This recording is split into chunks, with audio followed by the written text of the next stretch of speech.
கர்த்தருடைய பரிசுத்த நாமத்துக்கு மகிமை உண்டாகட்டும். ஆண்டவராய் இயேசு கிறிஸ்துவின் இனிய நாமத்திலே நாங்கள் உங்களை வாழ்த்துகிறோம். இங்கே இருக்கிறவர்களையும் இணையதளத்தின் மூலமாக இந்த நாளிலே ஆராதனையில் கலந்து கொண்டிருக்கிற ஒவ்வொருவரையும் ஆண்டவராய் இயேசுவின் நாமத்திலே நாங்கள் வாழ்த்துகிறோம்.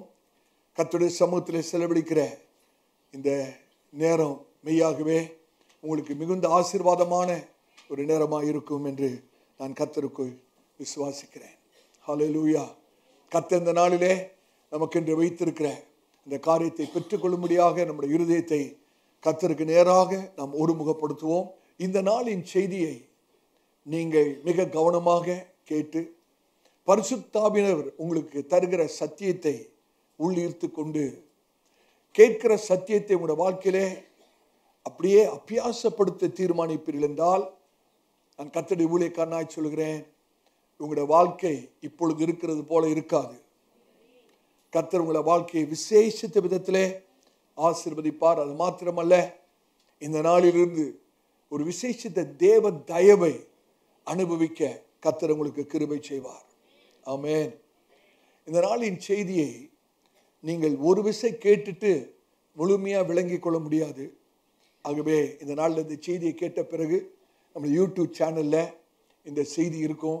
நீங்கள் எவ்வளவுக்கு எவ்வளோ அடிக்கடியாக இந்த செய்தியை கேட்டு இந்த சத்தியத்தை நீங்கள் விளங்கிக் கொள்கிறீர்களோ அவ்வளவுக்கு அளவு இது உங்களுடைய ஆவிக்குரிய வாழ்க்கைக்கு பிரயோஜனமாக இருக்கும் என்று கர்த்தருடைய ஊழியக்காரனாக நான் ஏவப்பட்டு உங்களுக்கு சொல்கிறேன். ஆமென். இந்த சத்தியத்துக்கு நம்மளை முற்றிலுமாக ஒப்பு கொடுக்க வேண்டும். சத்தியத்தை கேட்கிறதுனாலே ஆசீர்வாதம் வருகிறது இல்லை, கேட்ட சத்தியத்தின்படி நடக்கிறதுனாலே ஆசீர்வாதம் வருகிறது. ஆமென். ஆகவே இந்த சத்தியத்தை அடிக்கடியாக நம்ம கேட்டு கேட்டு கேட்டு நம்முடைய ஆவிக்குள்ளே அந்த சத்தியத்தை ஈர்த்து வைத்து நாம் அதன்படி நடப்போமானால் இந்த சத்தியம் நம்முடைய வாழ்க்கையை முற்றிலுமாய் சுத்திகரித்து ஆண்டவரோடு கூட இணைந்து இசைந்து வாழ ஒரு பெரிய ஏதுவாய் இருக்கும். இந்த நாளின் செய்தியின் தலைப்பு என்னவென்றால், பரிசுத்த ஆவியானவரால் பிழைத்தல். பரிசுத்த ஆவியானவரால் பிழைத்தல். Living by the Holy Spirit. Living by the Holy Spirit. கர்த்தருடைய சபையாராக நாம் எழுந்து நின்று ஒரு வேத பகுதியை நாம் சேர்ந்து வாசிப்போம். உங்களுடைய எல்லா பரிசுத்த வேதாகமத்தை திறந்து கீழ்த்தளத்தில் இருக்கிறவர்கள், 2ஆம் தளத்தில் இருக்கிறவர்கள் எல்லாரும் பரிசுத்த வேதாகமத்தை திறந்து அப்போஸ்தலனாகிய பவுல் ரோமருக்கு எழுதின நிருபம் 8ஆம் அதிகாரம் 1 to 10 வரைக்கும் நாம் வாசிக்க போகிறோம். உங்களுடைய பரிசுத்த வேதாகமத்தை திறந்து அப்போஸ்தலனாகிய பவுல் ரோமபுரியில் உள்ள சபைக்கு எழுதின நிருபம் ரோமர் 8ஆம் அதிகாரம் 1 to 10 நாம் எல்லாரும் சேர்ந்து வாசிக்க போகிறோம். சேர்ந்து வாசிக்கும் போதே அந்த வசனத்தின் அந்த சத்தியத்தை, இந்த வார்த்தையை நீங்கள் நிதானித்து உணர்ந்து அறிந்து வாசியுங்கள். ரோமர் 8ஆம் அதிகாரம் 1 to 10 வரைக்கும். ஆனபடியால் கிறிஸ்து இயேசுக்கு உட்பட்டவர்களாய் இருந்து மாம்சத்தின்படி நடவாமல் ஆவியின்படி நடக்கிறவர்களுக்கு ஆக்கினை தீர்ப்பு இல்லை. கிறிஸ்து இயேசுவினாலே ஜீவனுடைய ஆவியின் பிரமாணம் என்னை பாவ பிரமாணம் என்பவர்களின் பிரமாணத்தினின்று விடுதலையாக்கிற்றே.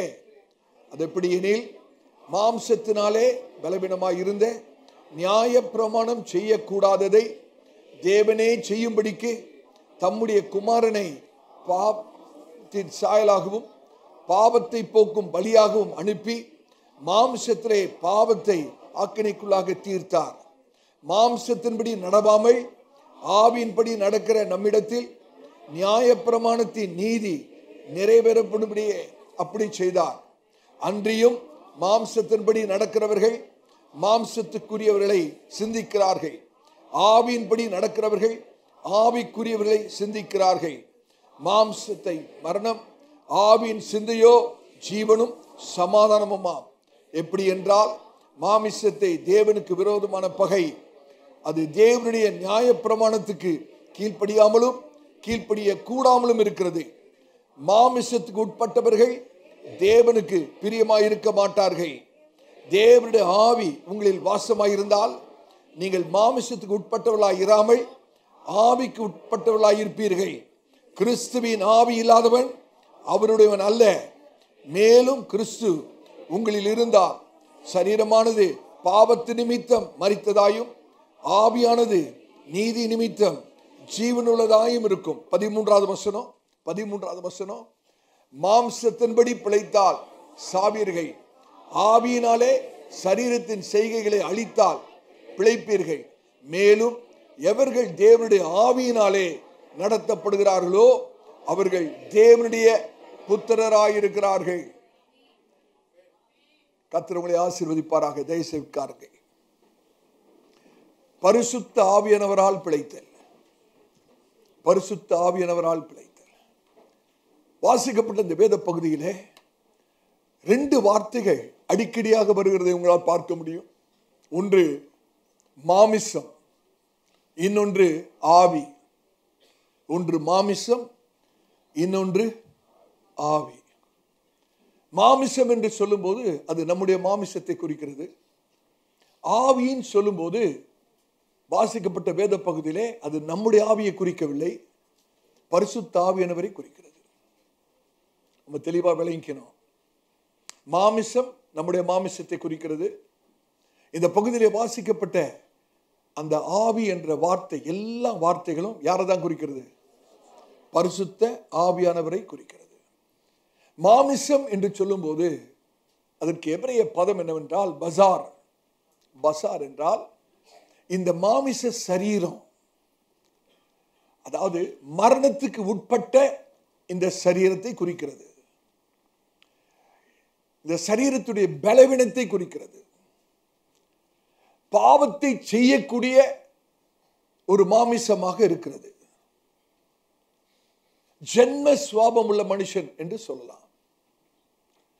ஆவியின் மனுஷன் வேற, ஜென்ம சுவாபம் உள்ள மனுஷன் வேற.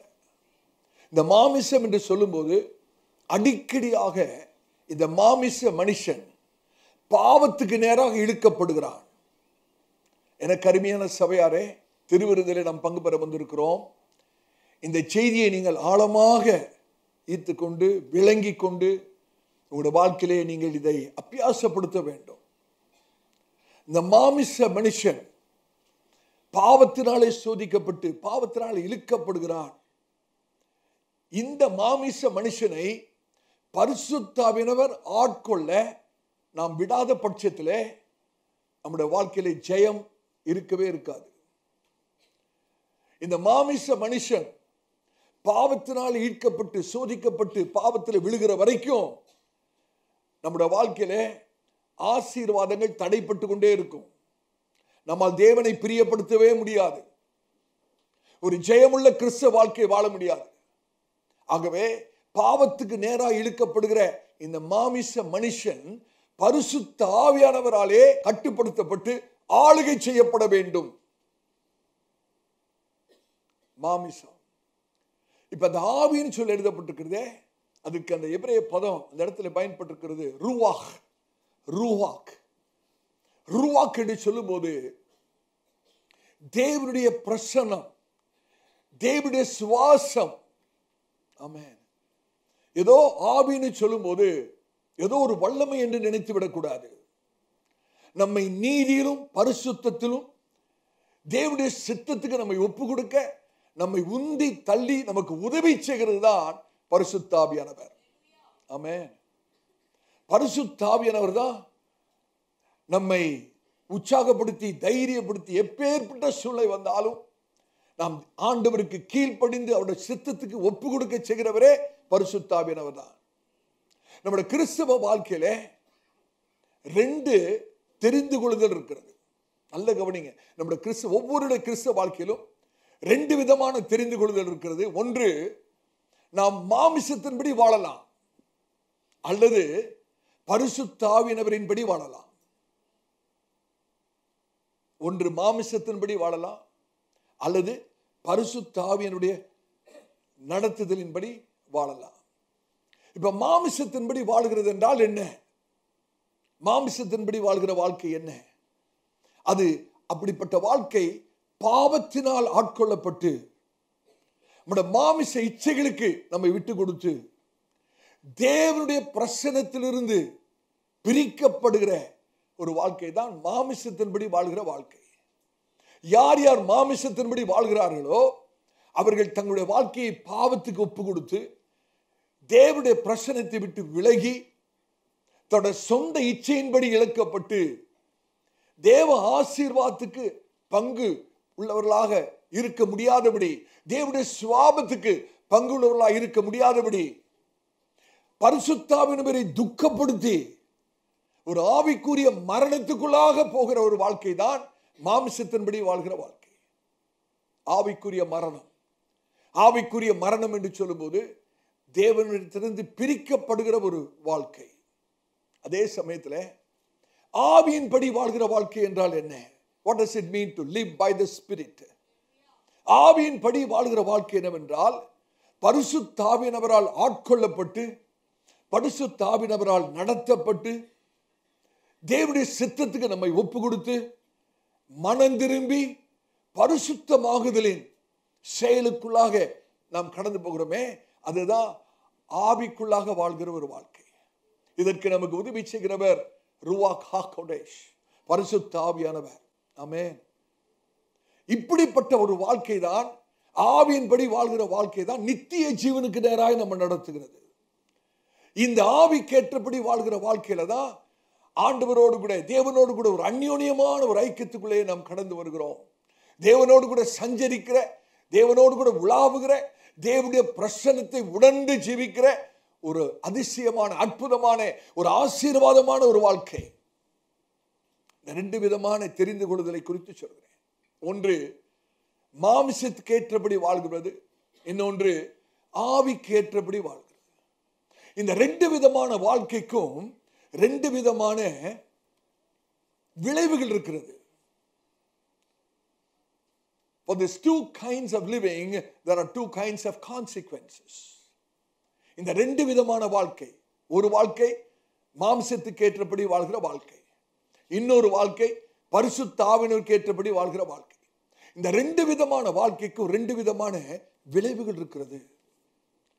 அதை அப்போஸ்தலனாகிய பவுல் வாசிக்கப்பட்ட வேத பகுதியிலே மிக தெளிவாக சொல்கிறார். நீங்கள் மாமிசத்துக்கு ஏற்றபடி வாழ்வீர்கள் என்றால் சாவீர்கள். இருக்கா? அந்த 13வது வசனத்தை மறுபடியும் வாசிங்க. ரோமருக்கு நிருபம் 8ஆம் அதிகாரம் 13வது வசனத்திலே, மாம்சத்தின்படி பிழைத்தால் சாவீர்கள், ஆவியினாலே பரிசுத்த ஆவியினாலே சரீரத்தின் செய்கைகளை அழித்தால் பிழைப்பீர்கள். அப்ப மாமிசத்தின்படி வாழ்வோமானால் நாம் மரணத்தை எய்துவிட வேண்டும். இந்த மரணம் என்ன மரணம்? ஆவிக்குரிய மரணம். ஆவிக்குரிய மரணம் என்றால் என்ன? தேவனிடத்திலிருந்து பிரிக்கப்படுகிறது. ஆனால் பரிசுத்த ஆவியானவருக்கு ஏற்றபடி நாம் வாழ்வோமானால் தேவனுடைய சித்தத்தை நிறைவேற்றி தேவனோடு கூட தேவ பிரசன்னத்திலே, அவருடைய ஆசீர்வாதத்திலே, அவருடைய மகிமையான ஆவிக்குரிய அனுபவத்துக்குள்ளே நாம் ஒவ்வொரு நாளும் வளர்கிற ஒரு அனுபவமாக மாறிவிடும். இன்னைக்கு நம்ம தான் தீர்மானம் பண்ணணும். நான் ஆவிக்கு ஏற்றபடி வாழப்போகிறேனா அல்லது மாமிசத்துக்கு ஏற்றபடி வாழப்போகிறேனா என்பது ஒவ்வொரு கிறிஸ்துவ, ஒவ்வொரு விசுவாசியுடைய தனிப்பட்ட தெரிந்து கொள்ளுதல். அதோட விளைவை பரிசுத்த ஆவியானவர் நமக்கு தெளிவாக சொல்லி இருக்கிறார். மாம்சத்தின்படி வாழ்ந்தா என்னது? மரணம். ஆவியின்படி வாழ்ந்தா ஜீவன். இப்ப ஆதியாகமம் புஸ்தகத்திலே கர்த்தர், தேவனாகிய கர்த்தர் ஆதாம் ஏவாளை சிருஷ்டித்து அவருடைய நாசியிலே, ஆதாமுடைய நாசியிலே தன்னுடைய சுவாசத்தை ஊதி ஆதாம் ஜீவ ஆத்மாவாக மாறுகிறார். நல்ல கவனிங்க, தயவுசெய்து கவனிங்க. ஆவியானவர் நம்மோடு கூட பேச. இப்பொழுது அந்த முதல் மனுஷி ஆதாம் ஏவாளும் ஆவிக்கேற்றபடி வாழ்ந்த வரைக்கும், ஆவியானவருக்கு ஏற்றபடி வாழ்ந்த வரைக்கும் அவருடைய வாழ்க்கையில கீழ்ப்படிதல் இருந்தது. ஏதேன் தோட்டத்திலே தேவ சமூகத்திலே ஆவியானவருக்கு ஏற்றபடி வாழ்ந்த வரைக்கும் அவர்கள் கர்த்தருடைய வார்த்தைக்கு கீழ்ப்படிந்தார்கள். தேவ சமூகத்தை அந்யோன்யமாய் அனுபவித்தார்கள். மாலையிலே குளிர்ச்சியான வேளையிலே தேவனோடு கூட அந்யோன்யமாய் உலாவினார்கள். ஒவ்வொரு நாளும், ஒவ்வொரு நிமிஷமும் தேவ பிரசன்னத்திலே, தேவ மகிமையினாலே மூடப்பட்டிருந்தார்கள். ஆனால் பிசாசாகிய அந்த சர்ப்பம் அந்த பிசாசுடைய சத்தத்தை கேட்டு ஏவாள் அந்த சத்தத்துக்கு கீழ்ப்படிந்து அந்த சத்தத்தின்படி நடக்க ஒப்பு கொடுத்த அந்த நிமிஷத்திலிருந்து அவர்கள் ஆவியின்படி வாழ்கிறதை தவிர்த்து மாமிசத்தின்படி வாழ அவர்கள் தெரிந்து கொள்கிறார்கள். என்றைக்கு பிசாசுடைய சத்தத்தை கேட்டு பிசாசு சொன்னபடி செய்து தேவனுக்கு கீழ்ப்படியாமல் போனார்களோ அந்த வினாடியில் இருந்து அவர்கள் ஆவிக்கேற்றபடி வாழ்கிறதை நிறுத்திவிட்டு மாமிசத்துக்கு ஏற்றபடி வாழ ஆரம்பிக்கிறார்கள். மாமிசத்தின்படி வாழ ஆரம்பித்த அந்த நிமிஷத்திலிருந்து அவர்கள் தேவ பிரசன்னத்தை இழந்து ஏதேன் தோட்டத்தின் மகிமையை இழந்து கர்த்தர் அவர்களுக்காக உண்டு பண்ணின சகல ஆசீர்வாதங்களும் இழந்து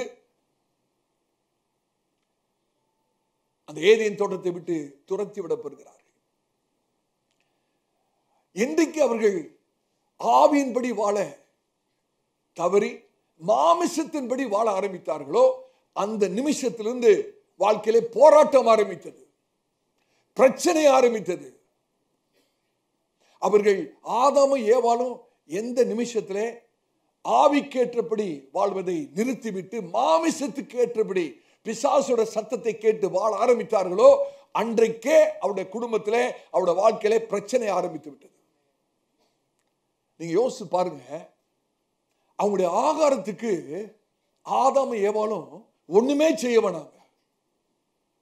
அந்த மாதிரி இன்னைக்கு இருந்தா எப்படி இருக்கும்னு யோசிச்சு பாருங்க. சாப்பிட்றதுக்கு ஒண்ணுமே செய்ய வேணாம், ஒரு வேலை செய்ய வேணாம், பிரயாசப்பட வேணாம், போராட வேணாம், பசிச்சா பறிச்சு சாப்பிடணும், அவ்வளவுதான். இந்த மாதிரி இப்ப இருந்தா எப்படி நல்லா இருக்கும். ஆனா மனுஷன் இந்த பெரிய ஒரு பாக்கியத்தை இழந்து போனான். காரணம் என்ன தெரியுமா? ஆவிக்கேற்றபடி நடக்கல, மாமிசத்துக்கு ஏற்றபடி நடக்க ஆரம்பித்தபடினாலே லகுவான ஒரு வாழ்க்கை, ஆசீர்வாதமான ஒரு வாழ்க்கை, சந்தோஷமான ஒரு வாழ்க்கை கண்ணீரும் சஞ்சலமுமாய் மாறிற்று. இப்போ ஒருவேளை ஆகாரத்தை அந்த மனுஷன் புசிக்கணும்னா வேர்வை சிந்திதான் ஒருவேளை ஆகாரத்தை புசிக்கணும். இதற்கு காரணம் என்ன தெரியுமா? மனுஷன் மாமிசத்துக்கு ஏற்றபடி வாழ ஆரம்பித்ததுதான். இந்த சத்தியம் இன்றைக்கும் பொருந்தும். நான் கர்த்தருடைய ஊழியக்காரனாய் சொல்கிறேன், தாழ்மையாய் சொல்கிறேன், கர்த்தருடைய ஜீவனை கொண்டு சொல்கிறேன். இந்த சத்தியத்தை நீங்கள் கேட்டு, ஆண்டவரே இன்றையிலிருந்து நான் என் மாமிசத்துக்கு ஏற்றபடி வாழ மறுக்கிறேன், நான் ஆவியின்படி பரிசுத்த ஆவியானவரின்படி நடக்க ஒப்பு கொடுக்கிறேன்னு சொல்லி பாருங்க. உங்களுடைய பிரச்சனை, உங்களுடைய தவிப்பு, உங்களுடைய சஞ்சலம், உங்களுடைய துக்கம், உங்களுடைய வியாகுலம், உங்களுடைய போராட்டம் எல்லாம் நின்று போயிடும். வாழ்க்கை ஆசீர்வாதமா மாறிடும். நீங்க வருமானத்துக்கு போராட வேண்டிய அவசியம் இருக்காது. உங்களுடைய ஆகாரத்துக்கு நீங்க போராட வேண்டிய அவசியம் இருக்காது. உங்களுடைய தேவைகள் சந்திக்கப்படுவதற்கு நீங்கள் வேர்வை சிந்த வேண்டிய அவசியம் இருக்காது. ஹல்லேலூயா. மாமிச மரணம் என்றால் என்ன? மாமிச மரணத்திலே இந்த சரீரத்தை விட்டு ஆவி பிரிந்து போகிறது. ஆனா ஆவிக்குரிய மரணத்திலே நாம் ஆண்டவரிடத்திலிருந்து பிரிக்கப்படுகிறோம். யோசிச்சு பாருங்க, ஆதாம் ஏவாள் தேவனுக்கு கீழ்ப்படியாமல் போன போது ஆண்டவர் சொன்னார், இந்த கனியை புசிக்கிற நாளிலே நீ சாகவே சாவாய். ஆனா ஆதாம் ஏவாளும் புசிச்சாங்களே, செத்து போனாங்களா? சாகல. அப்ப ஆண்டவர் சொன்னது பொய்யாயிடுச்சா? இல்ல. ஆண்டவர் சொன்னது என்னன்னா ஆவிக்குரிய மரணத்தை குறித்து சொன்னார். இந்த கனியை புசிக்கிற அந்த நாளிலே நீ மெய்யாகவே ஆவிக்குரிய ரீதியிலே நீ மரணத்தை எய்துவாய். அந்த ஆவிக்குரிய மரணம் என்ன? தேவனிடத்திலிருந்து பிரிக்கப்படுகிற ஒரு வாழ்க்கை. அதுதான் ஆதாம் ஏவாளுக்கு நடந்தது. சரீரத்தில் பிழைத்திருந்தார்கள், ஆனால் ஆவிக்குரிய ரீதியிலே மரணம் அடைந்தபடினாலே அவர்கள் தேவனுடைய பிரசன்னத்தை விட்டு பிரிந்தார்கள். எனக்கு அருமையான சபையாரே, கீழ்ப்படியாமல் போக அவர்கள் தெரிந்து கொண்ட அந்த நிமிஷத்திலிருந்து, கீழ்ப்படியாமல் போன அந்த நேரத்திலிருந்து அவர்கள் தேவனுடைய சமூகத்தை இழந்தார்கள், தேவனிடத்திலிருந்து பிரிக்கப்பட்டார்கள், ஆவிக்குரிய மரணத்தை தழுவினார்கள். வேதாகமத்திலே மரணம் என்று சொல்லும் போது எதை குறிக்கிறது என்றால் தேவனிடத்திலிருந்து பிரிக்கிறத குறித்து தான் சொல்லுது. மாமிச மரணத்தை பார்க்கிலும் வேதாகமத்திலே சாவீர்கள் அல்லது மரணம் எதை குறிப்பிட்டு சொல்லுகிறது என்றால் ஆவிக்குரிய மரணத்தை தான் சொல்லுது. தேவனிடத்திலிருந்து பிரிக்கும். அதே போல ஜீவன் என்று வேதத்தில் நீங்க வாசித்தீங்கன்னா, ஜீவன் என்பது வெறும் உலகத்தில் பிழைத்திருக்கிறது அல்ல. ஜீவன் என்பது உடன்படிக்கையின் மூலமாக தேவனோடு கூட அந்யோன்யமான ஒரு உறவில் இருக்கிற ஒரு வாழ்க்கை தான் ஜீவன். இதைதான் ஆண்டவர் சொன்னாரு, திருடன் திருடவும் கொல்லவும் அழிக்கவும் வருகிறான், ஆனா நானோ ஜீவனை தரவும் அந்த ஜீவன் அவர்களிலே பரிபூர்ணப்படவும். ஹல்லேலூயா. அந்த பரிபூர்ணப்படுகிற ஜீவன் தான் நித்திய ஜீவன். இந்த நித்திய ஜீவன் நமக்கு எப்படி கிடைக்கிறது என்றால், தடைப்படாத தேவனோடு கூட இருக்கிற உறவின் மூலமாக வருகிற ஒரு ஜீவன் தான் நித்திய ஜீவனாக இருக்கிறது. ஹல்லேலூயா. எனக்கு அருமையானவர்களே, இப்ப மாம்சத்தின்படி வாழாமல் ஆவிக்கேற்றபடி வாழ வேண்டுமானால் நம்முடைய சொந்த பலத்திலே வாழ முடியாது. பரிசுத்தாவின் உதவி ஒத்தாசை நமக்கு வேண்டும். ஆமென். இப்ப நம்முடைய மாமிசத்தை குறித்ததான பிரச்சனை என்ன? என்னதான் பிரச்சனை? நம்முடைய மாமிசத்திலே என்னதான் பிரச்சனை? அப்போஸ்தலர் பவுல் தெளிவா சொல்றார், உங்களுடைய மாமிசத்தின்படி பிழைத்தால் சாவீர்கள், ஆவியினாலே பரிசுத்த ஆவியானவராலே சரீரத்தின் இந்த மாமிசத்துடைய செய்கைகள், இந்த மாமிசத்துடைய கிரியைகளை அழித்தால் பிழைப்பீர்கள். இந்த மாமிசத்துடைய கிரியைகளை அழித்தால், இந்த மாமிசத்துடைய கிரியைகளை நீங்களும் நான் அழிக்க முடியாது. பரிசுத்த ஆவியின் ஒத்தாசை நமக்கு கண்டிப்பா வேணும். அவருடைய உதவியினாலதான் அந்த மாம்சத்துடைய கிரியைகளை நம்மால் அழிக்க முடியும். ஆமென். மாமிச கிரியைகளை அழிப்பதென்றால் என்ன? எப்படி இந்த மாமிசத்தின் கிரியைகளை அழிப்பது? இந்த மாமிச கிரியைகள் என்றால் பாவத்துக்கு விட்டு கொடுக்கிறது. மாமிசத்தின் கிரியைகள் என்றால் நம்முடைய வாழ்க்கையை சோதனைக்கும் பாவத்துக்கும் விட்டு போடுகிற ஒரு வாழ்க்கை. அது விழுந்து போன மனுஷனுடைய சுவாபம். விழுந்து போன மனுஷனுடைய சுவாபம். எபிரேய சிந்தையிலே பாவம் என்று சொல்லும்போது ஏதோ நியாயப்பிரமாணத்தை மீறுகிறது மாத்திரம் அல்ல. நாம் சில சமயத்தில் நினைச்சிடறோம் நியாயப்பிரமாணத்தை மீறுறதுதான் பாவம். அது மாத்திரம் அல்ல. எபிரேயத்திலே அந்த பாவம் என்ற வார்த்தையோட விளக்கம் என்னன்னு கேட்டீங்கன்னா, தேவனோடு கூட இருக்கிற ஐக்கியத்தை தடை செய்கிற ஒரு காரியம் தான் பாவம். தேவனோடு நமக்கு வைத்திருக்கிற அந்த உறவை, அந்த ஐக்கியத்தை தடுத்து நிறுத்துகிற ஒரு செயல்தான் பாவம். அது எது வேணாலும் இருக்கலாம். ஆமென். நாம் மாமிசத்தின் கிரியைகளை அழிக்க தவறுவோமானால் நாம் தேவனுடைய ஆசீர்வாதங்களை இழந்து போக வேண்டும். ஒரு நிர்பந்தமான ஒரு மனுஷனாய் மாறிவிடுவோம். கர்த்தருடைய ஆவியானவர் நம்மோடு கூட பேசுகிறார். மாம்சத்தின் கிரியைகளை அழிக்கிறது என்றால் என்ன தெரியுமா? பிசாசுக்கு இல்லைன்னு சொல்றது. அதான், வேற ஒண்ணும் இல்லை.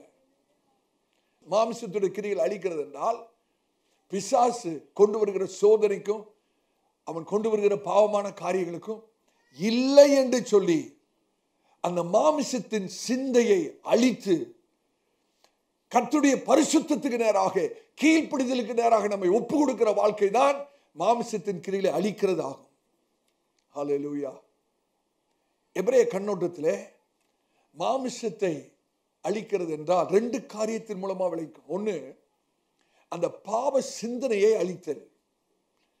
அந்த பாவ சிந்தனையை அழித்தல். ஒரு மனிதன் பாவம் செய்வதற்கு முன்பாக பிசாசு அந்த பாவ சிந்தனையை அவனுடைய மனதுக்குள்ளே விதைக்கிறான். அந்த பாவ சிந்தனையே அழிக்கணும். இரண்டாவது, தேவனுடைய சித்தத்துக்கு நம்ம ஒப்பு கொடுக்கணும். மாம்சத்தின் கிரியை அழிக்கிறது என்றால் எபிரேய கண்ணோட்டத்திலிருந்து சொல்றேன். ஒன்று, அந்த பாவ செயல்கள், அந்த பாவ சிந்தனை அழித்தல். இரண்டாவது, நம்முடைய வாழ்க்கையை அவருடைய சித்தத்துக்கு ஒப்பு கொடுக்கிறது. இதை நாம் சொந்த பலத்தால் செய்ய முடியாது. பரிசுத்தாவின் ஒத்தாசை நமக்கு வேணும். ஆமென். அப்படி என்றால் ரோமர் 8ஆம் அதிகாரம் 13வது வசனத்துடைய விளக்கம் தான் என்ன, அர்த்தம் தான் என்ன? ரோமர் 8ஆம் அதிகாரம் 13வது வசனம், மாம்சத்தின்படி பிழைத்தால் சாவீர்கள், பரிசுத்த ஆவியானவராலே சரீரத்தின் அல்லது மாமிசத்தின் செய்கைகளை அல்லது கிரியைகளை அழித்தால் பிழைப்பீர்கள். அப்ப இன்னைக்கு கர்த்தர் நம்மை எதற்காக அழைக்கிறார்? சிந்தித்து பார்க்கணும். நம்முடைய அழைப்பு என்ன? ஒரு கர்த்தருடைய பிள்ளையாக, விசுவாசியாக நம்முடைய அழைப்பு என்ன? பரிசுத்த ஆவியினுடைய ஒத்தாசையோடு கூட நம்முடைய மாமிசத்தின் கிரியைகளை அழிக்கவே கர்த்தர் நம்மை அழைத்திருக்கிறார். எத்தனை பேரு நான் சொல்றது உங்களுக்கு விளங்குது? ஒரு கிறிஸ்துவுடைய உண்மையான கர்த்தருடைய பிள்ளையுடைய அழைப்பு என்ன தெரியுமா? பரிசுத்த ஆவியானுடைய ஒத்தாசையோடு கூட இந்த மாமிசத்தில் உள்ள கிரியைகளை அழிப்பதுதான். ஹல்லேலூயா. அழித்தால் ஆவிக்குரிய ரீதியிலே பிழைத்து செழிப்போம். அழிக்காவிட்டால் ஆவிக்குரிய மரணம் எய்து தேவனை விட்டு பிரிக்கப்படுவோம்.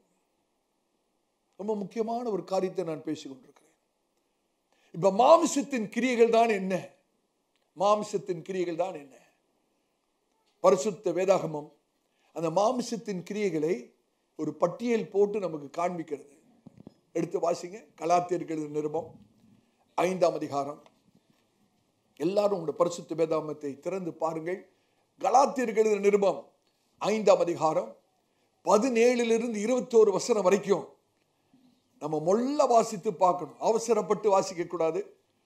கலாத்தியருக்கு எழுதின நிருபம் 5ஆம் அதிகாரம் 17 21 வசனம் வரைக்கும் வாசிக்கும் போது உங்களுடைய வேதாகமத்தை திறந்து ஒவ்வொரு வார்த்தையாக நீங்கள் அதை கவனியுங்கள். கலாத்தியருக்கு எழுதின நிருபம் 5ஆம் அதிகாரம் 17வது வசனம் வாசிங்க. மாம்சம் ஆவிக்கு விரோதமாகவும், மாம்சம் ஆவிக்கு விரோதமாகவும், ஆவி மாம்சத்துக்கு விரோதமாகவும் இச்சிக்கிறது. ஆவி மாமிசத்துக்கு விரோதமாகவும் இச்சிக்கிறது. நல்ல கவனிங்க. மறுபடியும் அந்த வசனத்தை வாசிங்க.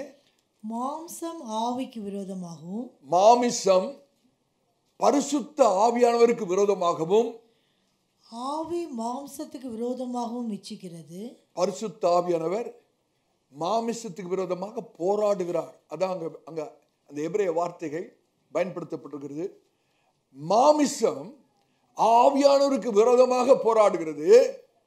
பரிசுத்த ஆவியானவர் மாம்ச கிரியைகளுக்கு விரோதமாக போராடுகிறார். இச்சிக்கிறதுன்னு போட்டாங்க தமிழ் மொழிபெயர்ப்புல.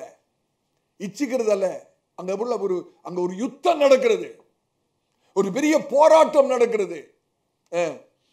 நீங்கள் செய்ய வேண்டும்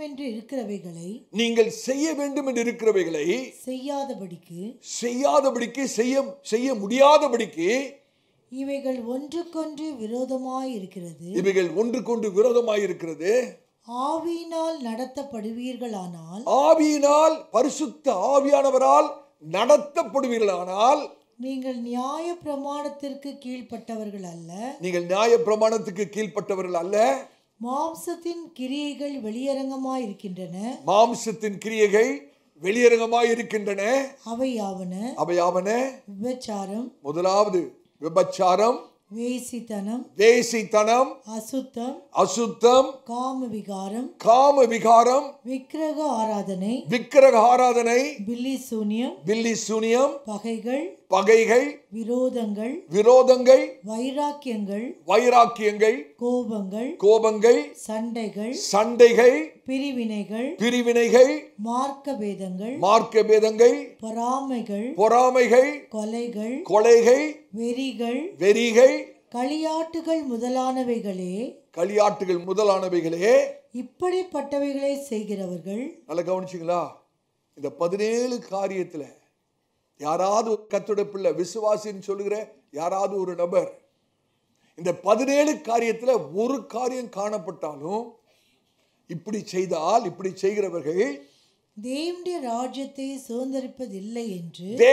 ராஜ்யத்தை சுதந்தரிப்பதில்லை என்று முன்னே நான் உங்களுக்கு சொன்னது போல இப்பொழுதும் உங்களுக்கு சொல்லுகிறேன். ஹல்லேலூயா. கொஞ்சம் ஆராய்ந்து பார்க்கணும். திருவிருந்திலே பங்கு பெற வந்திருக்கிற கர்த்தருடைய பிள்ளைகளாய் இருக்கிற நாம் இந்த 17 காரியங்களிலே ஏதாவது ஒரு காரியம் நம்முடைய வாழ்க்கையிலே இருக்கிறதா என்பதை சோதித்தறிய வேண்டும். இன்னைக்கு ஆவியானவர் சொல்றார், மகனே மகளே, இந்த காரியங்களிலே ஏதாவது ஒரு காரியம் உடைய வாழ்க்கையில் இருக்குமானால் நீங்கள் பரலோக ராஜ்யத்தை சுதந்திரித்துக் கொள்ள முடியாது.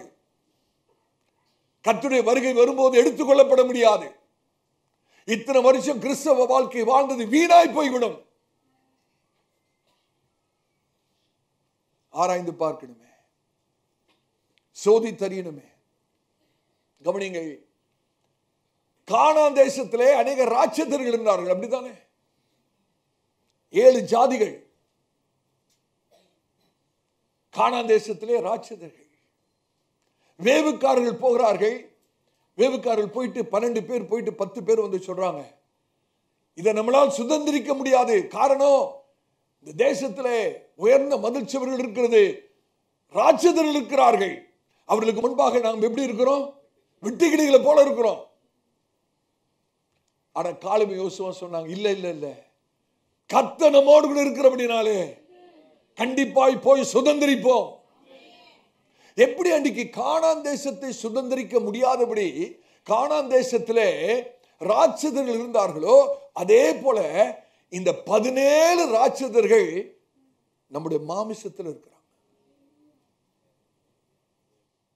தேவனுடைய ராஜ்யத்தை சுதந்திரிக்க முடியாதபடி, நித்திய ஜீவனை சுதந்திரிக்க முடியாதபடி, தேவன் உங்களுக்காய் வைத்திருக்கிற ஆசீர்வாதங்களை சுதந்திரித்து அனுபவிக்க முடியாதபடி இந்த 17 ராட்சதர்களும் வேற எங்கேயும் இல்லை. எங்க இருக்கிறாங்க? உங்களோட சொந்த மாம்சத்தில் இருக்கிறாங்க. அருமையான சகோதரரை கொஞ்சம் சிந்தித்து பாருங்க. தாவீது ஒரு பெரிய கோலியாத், ராட்சதனாக இருந்த கோலியாத்தை ஒரே ஒரு கல்லை வைத்து வீழ்த்தி தள்ளிட்டார்.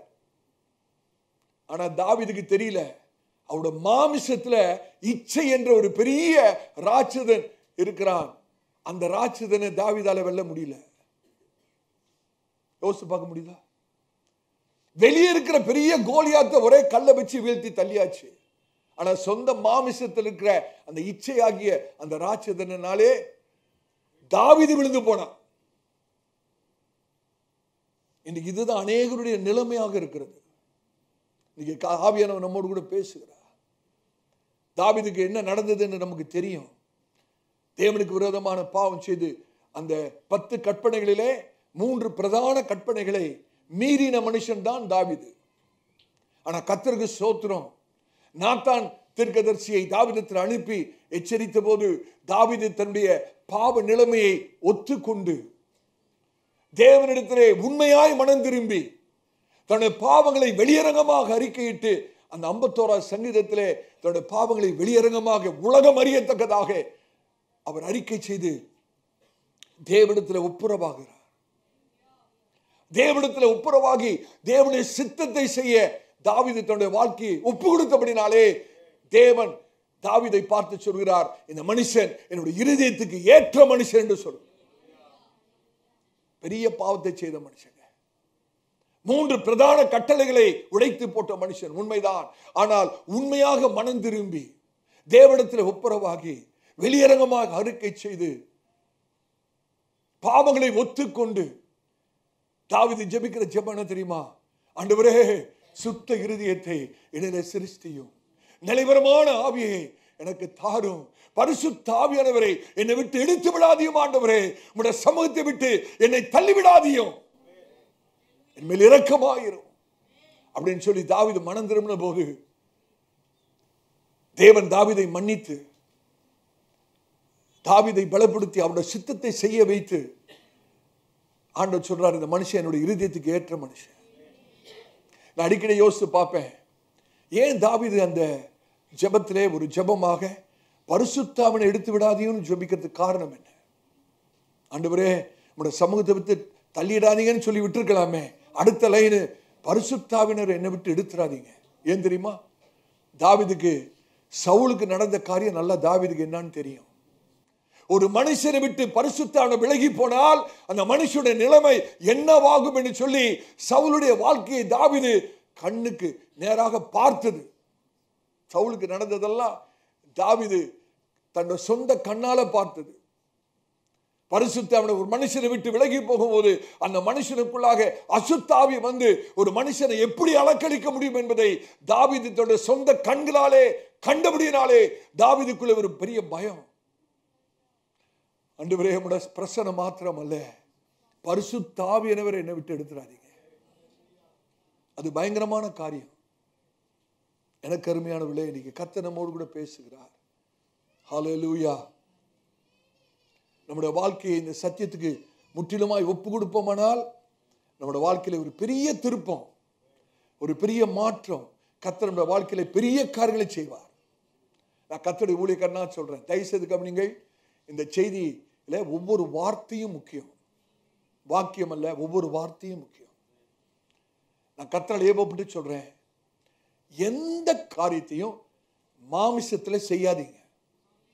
எந்த காரியமா இருந்தாலும் சரி, அது தனிப்பட்ட காரியமோ குடும்ப காரியமோ, எந்த காரியத்தையுமே மாமிசத்தில் செய்யாதீர்கள். நம்முடைய மாமிசம் சிறைப்பட்டிருக்க வேண்டும். Our flesh must be imprisoned. நம்முடைய மாமிசம் சிறைப்பட்டிருக்க வேண்டும். இன்னும் சொல்றேன் பாருங்க, மாமிசத்துல வீட்டை விட்டு வெளியே போகாதீங்க, ஆபத்து. மாமிச கிரிகளை யோசித்துக்கிட்டு ஒரு மாமிசத்துல சிந்தனையோடு கூட வீட்டை விட்டு தயவுசெய்து வெளியே போகாதீங்க, ஆபத்து. அன்னைக்கு சிம்சோன் மாமிசத்தின்படி நடந்துதான் வீட்டை விட்டு வெளியே வந்தார். நடந்தது என்னது? நடந்தது என்னது? முடி வெட்டப்பட்டது, அபிஷேகத்தை இழந்து போனார். அது மாத்திரமல்ல, தேவனுடைய கர்த்தருடைய சத்துருக்குடைய கரத்தில் ஒரு கேலி விளையாட்டு பொருளாய் மாறினார். சிந்தித்து பாருங்க. சிம்சோன் மேல் இருந்த அபிஷேகம் விசேஷித்த அபிஷேகம். சத்துருக்கள் சிம்சோனை பார்த்தாலே நடுங்குவார்கள். ஆனா இப்பொழுது அதே சிம்சோன் சத்துருடைய பாளையத்தில் விளையாட்டு பொருளாக எண்ணப்படுகிறார். கண்கள் குருடாக்கப்பட்டு மாவரைத்துக் கொண்டிருக்கிறார். எவ்வளவு பயங்கரம் தெரியுமா? காரணம் என்ன தெரியுமா? மாம்சத்தின்படி நடந்ததுதான் சகோதரனே. மாம்சத்தின்படி தரிசனம் போயிடுச்சு, பார்வை போயிடுச்சு, அபிஷேகம் போயிடுச்சு, கடைசியில ஜீவனே போயிடுச்சு. ஒரே ஒரு காரணம் தான், மாம்சத்தின்படி நடந்ததுதான், வேற ஒண்ணும் இல்லை. கர்த்தருடைய ஊழியக்காரனா சொல்றேன், மாம்சத்துல எதையும் செய்யாதீங்க, மாம்சத்துல எங்கேயும் போகாதீங்க, மாம்சத்துல ஊழியத்தை செய்யாதீங்க, எந்த காரியத்தை மாம்சத்துல செய்யாதீங்க.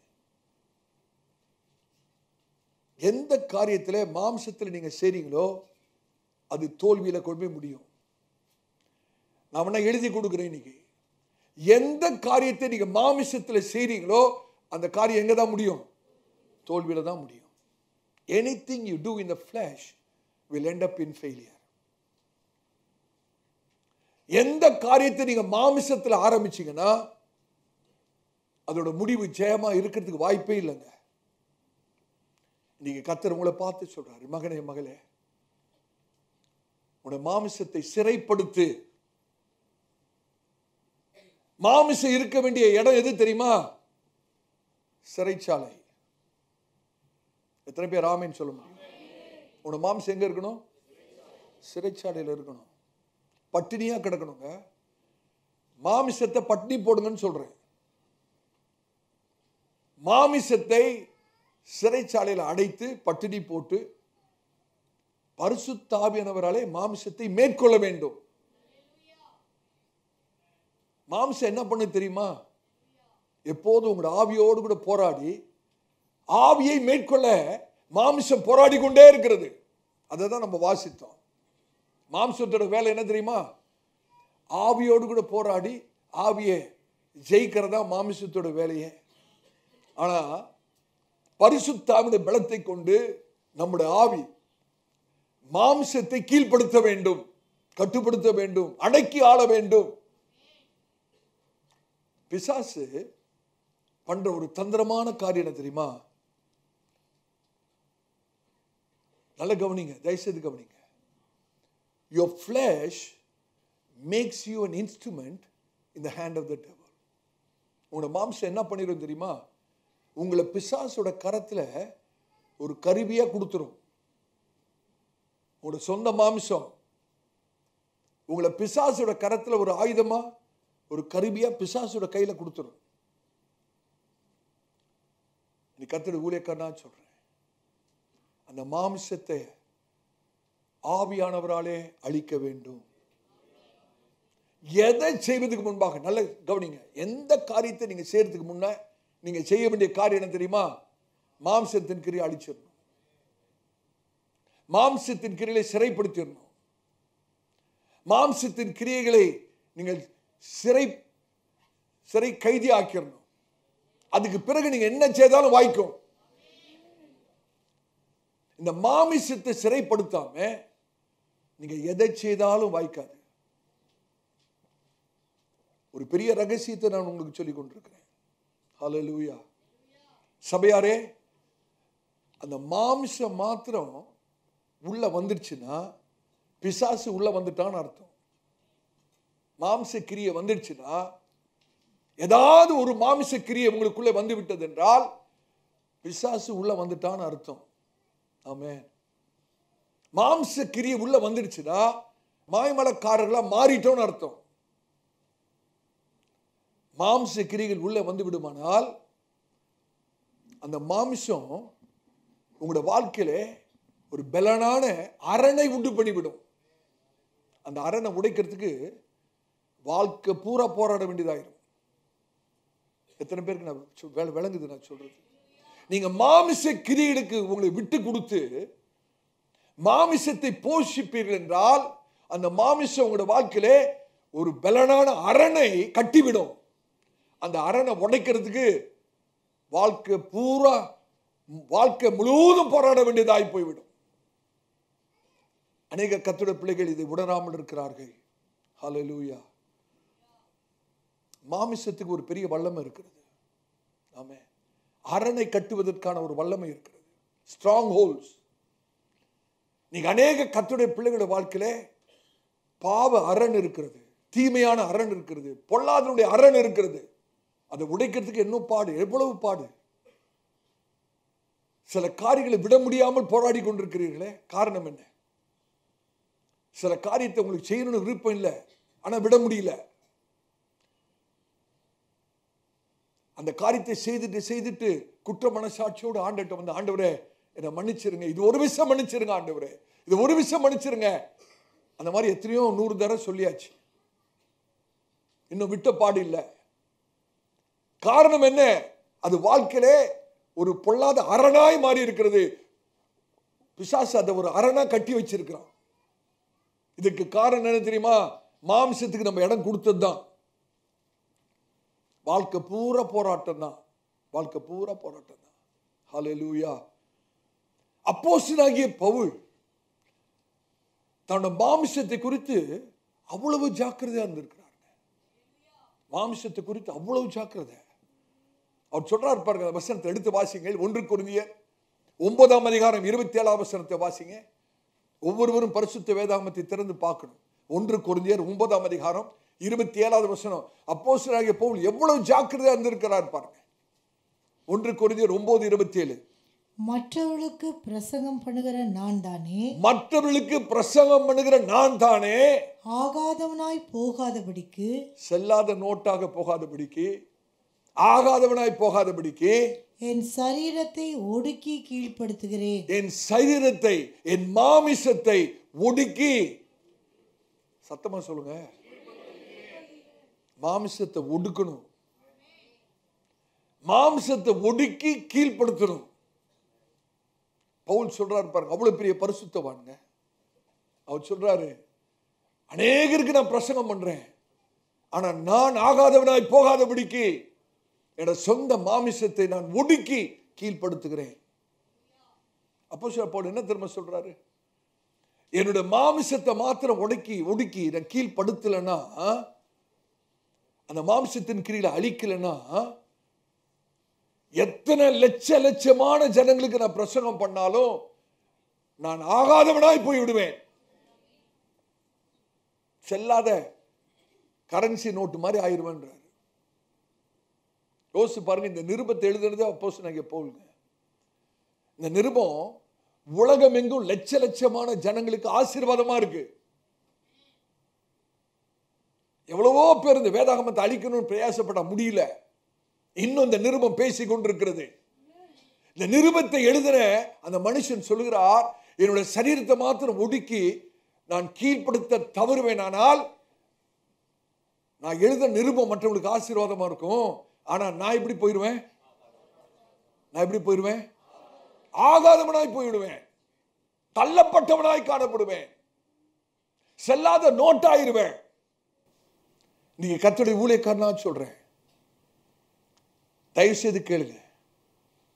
உங்களுடைய மாமிசத்தின்படி நீங்கள் காரியங்களை செய்வீர்கள் என்றால் கடைசியில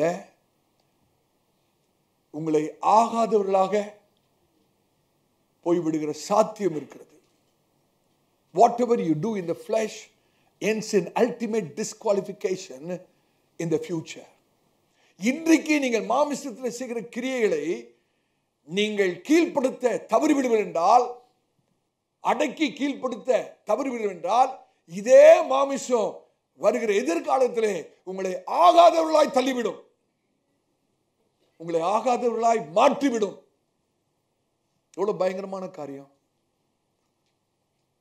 அப்ப மாமிசம் எவ்வளவு பயங்கரமானது யோசிச்சு பாருங்க. எவ்வளவு அதிகமா நம்ம அதை ஒடுக்கி கீழ்ப்படுத்த அழைக்கப்பட்டிருக்கிறோம். இதுல எவ்வளவு நாம் தவறி போயிருக்கிறோம், எவ்வளவு ஆசீர்வாதத்தை இழந்து இருக்கிறோம், எவ்வளவு அபிஷேகத்தை இழந்து இருக்கிறோம், எவ்வளவு தேவ பிரசன்னத்தை இழந்து இருக்கிறோம் இந்த மாம்சத்தினாலே. இன்னைக்கு ஆவியானவர் நம்மோடு கூட பேசுகிறார். ஹல்லேலூயா. நான் சொல்றேன், கவனிங்க. ஒவ்வொரு மனிதருக்கும், தேவனால் உண்டாக்கப்பட்ட ஒவ்வொரு மனுஷனுக்குள்ளேயும்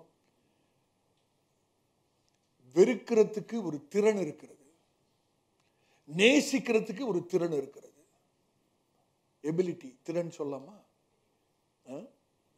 ability to hate, ability to love. ஒவ்வொரு மனுஷனுக்குள்ளேயும் ஆண்டவர் வைத்த ஒரு திறன், ஒரு வல்லமை என்ன தெரியுமா? ஒரு காரியத்தை வெறுக்கவும் முடியும், ஒரு காரியத்தை நேசிக்கவும் முடியும்.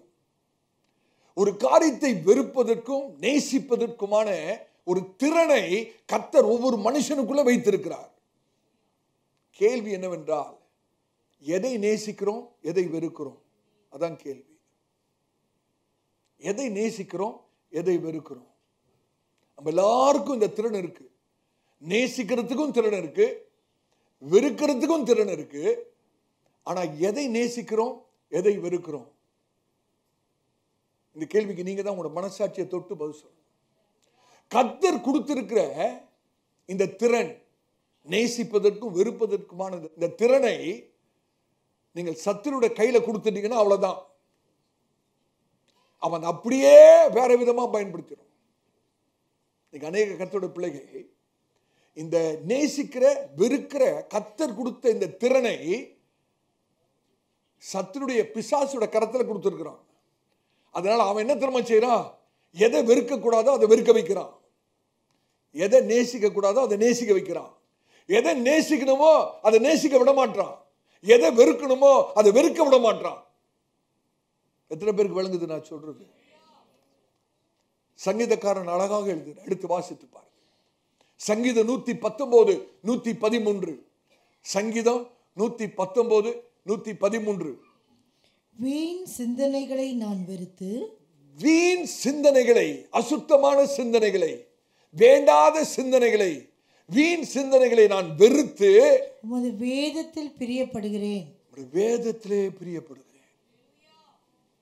அப்ப யோசிச்சு பாருங்க, வெறுக்கிறதுக்கும் நமக்குள்ள திறன் இருக்கு, நேசிக்கிறதுக்கும் நமக்குள்ள திறன் இருக்கு.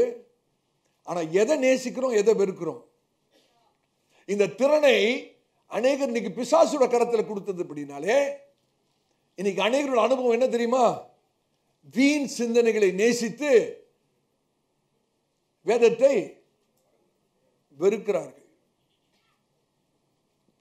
அவிசுவாசியை பத்தி சொல்லலைங்க, விசுவாசிகளை பத்தி சொல்றேன், ரட்சிக்கப்பட்டவர்களை குறித்து சொல்றேன்.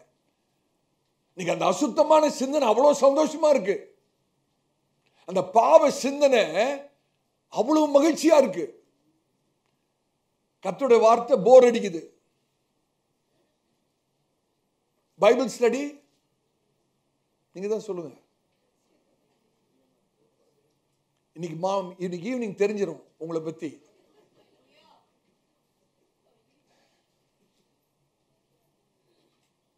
இன்னைக்கு பைபிள் ஸ்டடி தெரிஞ்சோம், நீங்க வரதையும் வராததை வச்சுமே கண்டுபிடிச்சிடலாம். உங்களுடைய நிலைமை என்ன இருக்கு, உங்களோட திறனை நீங்க யார் கையில வச்சிருக்கீங்க, உங்க கையில வச்சிருக்கலாம், பிசாசு கையில கொடுத்துட்டீங்களான்னு ஈஸியா கண்டுபிடிச்சிடலாம். சங்கீதக்காரன் சொல்றாரு பாருங்க, வீண் சிந்தையை வெறுத்து, அந்த பாவமான சிந்தையை வெறுத்து உம்முடைய வேதத்தில் பிரியமா இருக்கிற ஆண்டவரே, பிரியமா இருக்கு. இந்த 119 சங்கீதம் ரொம்ப விசேஷம். ஏன் தெரியுமா? ஏன் விசேஷம் தெரியுமா? அதுல 22 செக்ஷன் இருக்கும். ஏன் 22 செக்ஷனு? 22 எபிரேய எழுத்துக்கள் இருக்கிறது. ஒவ்வொரு செக்ஷன்லயும் எத்தனை வசனம் இருக்கும்? 8 வசனம் கரெக்டா இருக்கும். ஏன் 8 வசனம்? 8 புதிய ஆரம்பம். அப்ப ஒவ்வொரு பகுதியிலும், அந்த ஒவ்வொரு செக்ஷன்லயும் கர்த்தர் ஒரு புதிய ஆரம்பத்தை வைத்துக்கிட்டே வராரு. 22 செக்ஷன்லயும் புதிய ஆரம்பம் இருக்கு. 22 புதிய ஆரம்பம் இருக்கிறது. இப்ப நீங்க உங்க பைபிளை பாருங்க, உங்க பைபிள் எழுதியிருக்கும். இப்ப வாசித்தம ஒரு வசனம் 113 வசனம், அந்த வசனத்துக்கு மேல இருக்கிற அந்த எழுத்து, எபிரேய எழுத்து என்னது இருக்குதா பைபிள்ல? போட்டிருக்க பைபிள்ல, எல்லா பைபிளும் இருக்குமே. சாமக்குன்னு எழுதியிருக்கா? சாமக் என்பது எத்தனாவது எபிரேய எழுத்து? 15வது எபிரேய எழுத்து தான் சாமக். சாமக்குடைய வார்த்தை சித்திரம் என்ன? வேர்ட் பிக்சர், சப்போர்ட், இணைப்பு, ஆதரவு. ஆதரவு, சாமக்னா ஆதரவு. இப்போ ஒரு கூடாரம் கட்டி இருக்குன்னா, அந்த கூடாரம் நிக்கணும்னா அதுக்கு பில்லர் வேணும், அப்படிதானே? அதுக்கு தூண் வேணும். அந்த தூண்ல தான் அந்த கூரையே நிக்குது. அந்த தூண் இல்லைன்னா கூரை நிக்காது. இந்த தூண் தான் சப்போர்ட் அந்த கூரைக்கே. அதுதான் வார்த்தை சித்திரம். சாமக்குனா அந்த ஆதாரம், அந்த தூண். அப்ப அந்த 113 வசனத்தை வாசிங்க. இப்ப வீண் சிந்தனைகளை நான் வெறுத்து உமது வேதத்தில் பிரியப்படுகிறேன். அந்த மனுஷனுக்கு ஆண்டவர் சொல்றாரு, நானே உனக்கு சாமக்கா இருக்கிறேன்பா, நானே உனக்கு ஆதரவா இருக்கிறேன், நானே உனக்கு சப்போர்ட்டா இருக்கிறேன். நான் உனக்கு சப்போர்ட்டா இருக்கும்போது என்ன சூறாவளி காற்று வந்தாலும், என்ன புயல் காற்று அடிச்சாலும், என்ன வாழ்க்கையில வீசினாலும் நீ ஒரு நாள் விழுந்து போக மாட்டே. காரணம், நானே உனக்கு ஆதாரமா இருப்பேன். ஏன்? வீண் சிந்தனையை வெறுத்து வேதத்தின் மேல் மகிழ்ச்சியா இருக்கிறார். மாயை, வீண் சிந்தனை மாயைன்னு அர்த்தம். மாயையான காரியம், இந்த உலகத்தின் மாயான காரியத்தை வெறுத்து தேவ வசனத்தின் மேல் மகிழ்ச்சியா இருப்பதனாலே தேவனே அந்த மனுஷனுக்கு சாமக்காக, ஆதாரமாக, தூணாக கர்த்தரே நிற்கிறார். ஏங்க அந்த சங்கீதக்காரன் அப்படி சொல்றாரு? மாயை வெறுக்கிறேன்னு ஏன் சொல்றாரு? ஏன் தெரியுமா? ஒரு வசனத்தை நான் காண்பிக்கிட்டா, யோனா 2ஆம் அதிகாரம் 8வது வசனத்தை வாசிங்க. யோனா 2ஆம் அதிகாரம் 8வது வசனத்தை வாசிங்க. பொய்யான மாயையை பற்றிக் கொள்கிறவர்கள் தங்களுக்கு வரும் தேவனிடத்தில் வருகிற கிருபையை போக்கடிக்கிறார்கள். தேவனிடத்தில் வருகிற கிருபை வருதுங்க, தேவனிடத்தில் இரக்கம் வருது, தேவனிடத்திலிருந்து தயவு வருகிறது. ஆனா இந்த வீணான மாயையை பற்றி கொண்டிருக்கிறவர்கள், இந்த வீணான சிந்தை உள்ளவர்கள், இந்த அசுத்த சிந்தைக்கு இடம் கொடுக்கிறவர்கள், இந்த உலக சிந்தைக்கு தங்களை விட்டு போடுகிறவர்கள், தேவனிடத்தில் வருகிற தயவை, தேவனிடத்தில் வருகிற கிருபையை அவர்கள் போக்கடிக்கிறார்கள், வீணாக்கி விடுகிறார்கள். ஆவியானவர் நம்மோடு கூட பேசுறார். சகோனே, சகோரியே, இன்னைக்கு எதை வெறுக்கிறீங்க? எதை விரும்புறீங்க? சங்கீதக்காரனை போல சொல்ல முடியுமா? ஆண்டவரே, வீணான சிந்தையை நான் வெறுக்கிறேன், வேண்டாத பேச்சை வெறுக்கிறேன், உலக காரியத்தை வெறுக்கிறேன், அசுத்தமான காரியங்களை வெறுக்கிறேன், தவிர்க்கிறதல்ல, வெறுக்கிறேன், வேதத்தின் மேல் மனமகிழ்ச்சியா இருக்கிறேன். சகோனே, சௌரியே, வாழ்க்கையில போராட்டமா? செய்யற காரியம் வாய்க்காம இருக்கிறதா? உங்களோட வியாபாரம் தடுமாறுகிறதா? குடும்பத்தில் சமாதானம் இல்லாமல் இருக்கிறதா? வாழ்க்கையே போராட்டமா இருக்கிறதா? இங்கதாங்க திறவுகோல் இருக்கு. ஆண்டு உங்களுக்கு ஆதாரமா மாறணும்னா இதான் ரகசியம். எதை வெறுக்கணுமோ அதை வெறுக்கணும், எதை நேசிக்கணுமோ அதை நேசிக்கணும். மாயான காரியத்தை வெறுக்கணும், தள்ளணும். மாம்சத்தின் கிரிகளை வேணான்னு தள்ளணும். ஆவிக்கு ஏற்றபடி நடக்கணும். பரிசுத்தவனுக்கு கீழ்ப்படியணும். நீங்க செய்து பாருங்களேன், நீங்க செய்யறதெல்லாம் வாய்க்கும், காரியங்கள் மாறும். போராட்டம் வாழ்க்கையில் இருக்காதுங்க. எல்லாவற்றையும் ஆவியானவர் லெகுவாய் மாற்றி விடுவார். பலத்தினாலும் அல்ல, பராக்கிரமத்தினாலும் அல்ல, என் ஆவியினால் ஆகும் என்று சொன்னார். ஹல்லேலூயா. நான் எதை சொல்ல வரேன்னு கேட்டீங்கன்னா, ஒவ்வொருத்தருக்குள்ளேயும் வெறுப்பதற்கான திறனும் இருக்கிறது, நேசிப்பதற்கான திறனும் இருக்கிறது. கேள்வி என்னவென்றால், எதை வெறுக்கிறோம், எதை நேசிக்கிறோம்? ஆண்டவராகிய இயேசு கிறிஸ்துவை குறித்து ஒரு அழகான தீர்க்க தரிசன வசனம் பழைய ஏற்பாட்டில் இருக்கிறது. எடுத்து வாசிங்க. சங்கீதம் 45 வசனம் வாசிங்க. சங்கீதம் 45:7. நீர் நீதியை விரும்பி அக்கிரமத்தை வெறுக்கிறீர். ஆதலால் தேவனே உம்முடைய தேவன் உமது தோழர்களை பார்க்கிலும் உம்மை ஆனந்த தைலத்தினால் அபிஷேகம் பண்ணினார். ஆனந்த தைலத்தின் அபிஷேகம், சந்தோஷமான அபிஷேகத்தின் வல்லமை இறங்குவதற்கு காரணம் என்ன தெரியுமா? ஆண்டவராகிய இயேசு எதை வெறுத்தாரு? அக்கிரமத்தை. எதை நேசித்தாரு? நீதி, பரிசுத்தம். ஆண்டவராகிய இயேசு நீதியை விரும்பி அக்கிரமத்தை வெறுத்து. அப்படினாலே பிதாவாகிய தேவன் ஆண்டவராகிய இயேசு இந்த உலகத்தில் வாழ்ந்த நாட்களிலே ஆண்டவர் இயேசுக்கும் மற்றவர்களுக்கு ஒரு வித்தியாசத்தை காண்பிக்கிறார். மற்ற தோழர்களா இருக்கிறாங்க, மற்றவங்களா இருக்கிறாங்க, ஆனா இவர் மீது மாத்திரம் ஆனந்த தைலம் அப்படியே கொட்டுது. ஹல்லேலூயா. உங்களுக்கும் மற்றவர்களுக்கும் ஆண்டவர் ஒரு வித்தியாசத்தை உண்டு பண்ண வேணும் என்று விரும்பினீங்கன்னா இங்கதான் திறவுகோள். ஆண்டவரே, பாவத்தை நான் வெறுக்கிறேன், அக்கிரமத்தை வெறுக்கிறேன், மாம்சத்தின் கிரிகளை நான் வெறுத்து தள்ளுகிறேன், நான் பரிசுத்தத்தை விரும்புகிறேன் ஆண்டவரே. ஹல்லேலூயா. எனக்கு அருமையான சகோதரனே, சகோதரியே, உங்களோட மாமிச கிரிகளை, மாமிசத்தை வெறுக்காவிட்டால் மாமிசம் பலன் அடைந்துடும். உங்களோட வாழ்க்கையில மாமிசம் பலன் அடையுமானால் நீங்கள் தற்போது செய்கிற மாமிசத்தின் கிரியைகள் உங்களுடைய எதிர்காலத்தை அழித்துவிடும். When flesh thrives in the present, you lose in the future. தற்போது நிகழ்காலத்திலே உங்களுடைய மாமிசத்தை நீங்கள் போஷித்து வளர்ப்பீர்கள் என்றால் எதிர்காலத்திலே இதே மாமிசம் உங்களை அழிச்சிடும். ஆவியானவர் நம்மோடு கூட பேசுகிறார். எனக்கு அபிஷேகம் இருக்குது, நான் சொல்றேன், எவ்வளவுதான் நீங்க அபிஷேகம் இருந்தாலும் சரி, அதை பத்தி கவலையே கிடையாது. நீங்க நேத்து என்ன சாட்சி சொன்னீங்க அது முக்கியம் கிடையாது. நீங்க தரிசனம் கூட பார்த்திருக்கலாம், அதுவும் முக்கியம் கிடையாது. நீங்க ஆராதிக்கும் போது சத்தத்தை உயர்த்தி ஆராதிச்சிருக்கலாம், ஆனா இதுவெல்லாம் கர்த்தருடைய இருதயத்தை அசைக்காது. ஆண்டவர் அசைக்கிற காரியம் என்ன தெரியுமா? நிலையான விதத்தில் ஆண்டவராய் இயேசுவோடு சஞ்சரித்து ஆவியானவருக்கு கீழ்ப்படிந்து நடக்கும் போதுதான் கர்த்தருடைய முகமே நம் பக்கமா திரும்புதுங்க. ஆண்டோட முகம் உங்க பக்கமா திரும்பணும்னா இதான் ரகசியம். நிலையான விதத்தில் consistent walk with Jesus, consistency in walking with the Lord and keeping the rules of the Holy Spirit. ஆண்டவரோடு கூட நாம் தொடர்ந்து சஞ்சரித்து பரிசுத்தாவினை நம்ம ஏவுகிறபடி, பரிசுத்தாவினை நம்ம நடத்துகிறபடி நம்ம விட்டு கொடுத்து ஆவியானவருக்கு ஏற்றபடி நடப்போமானால் தேவன் சகாயம் செய்யும் அவருடைய முகம் உங்களுக்கு நேரா திருப்பப்படும். பவுல் சொல்றாரு பாருங்க, என்னுடைய சரீரத்தை ஒடுக்கி நான் கீழ்ப்படுத்துகிறேன், ஒடுக்கி கீழ்ப்படுத்துகிறேன்.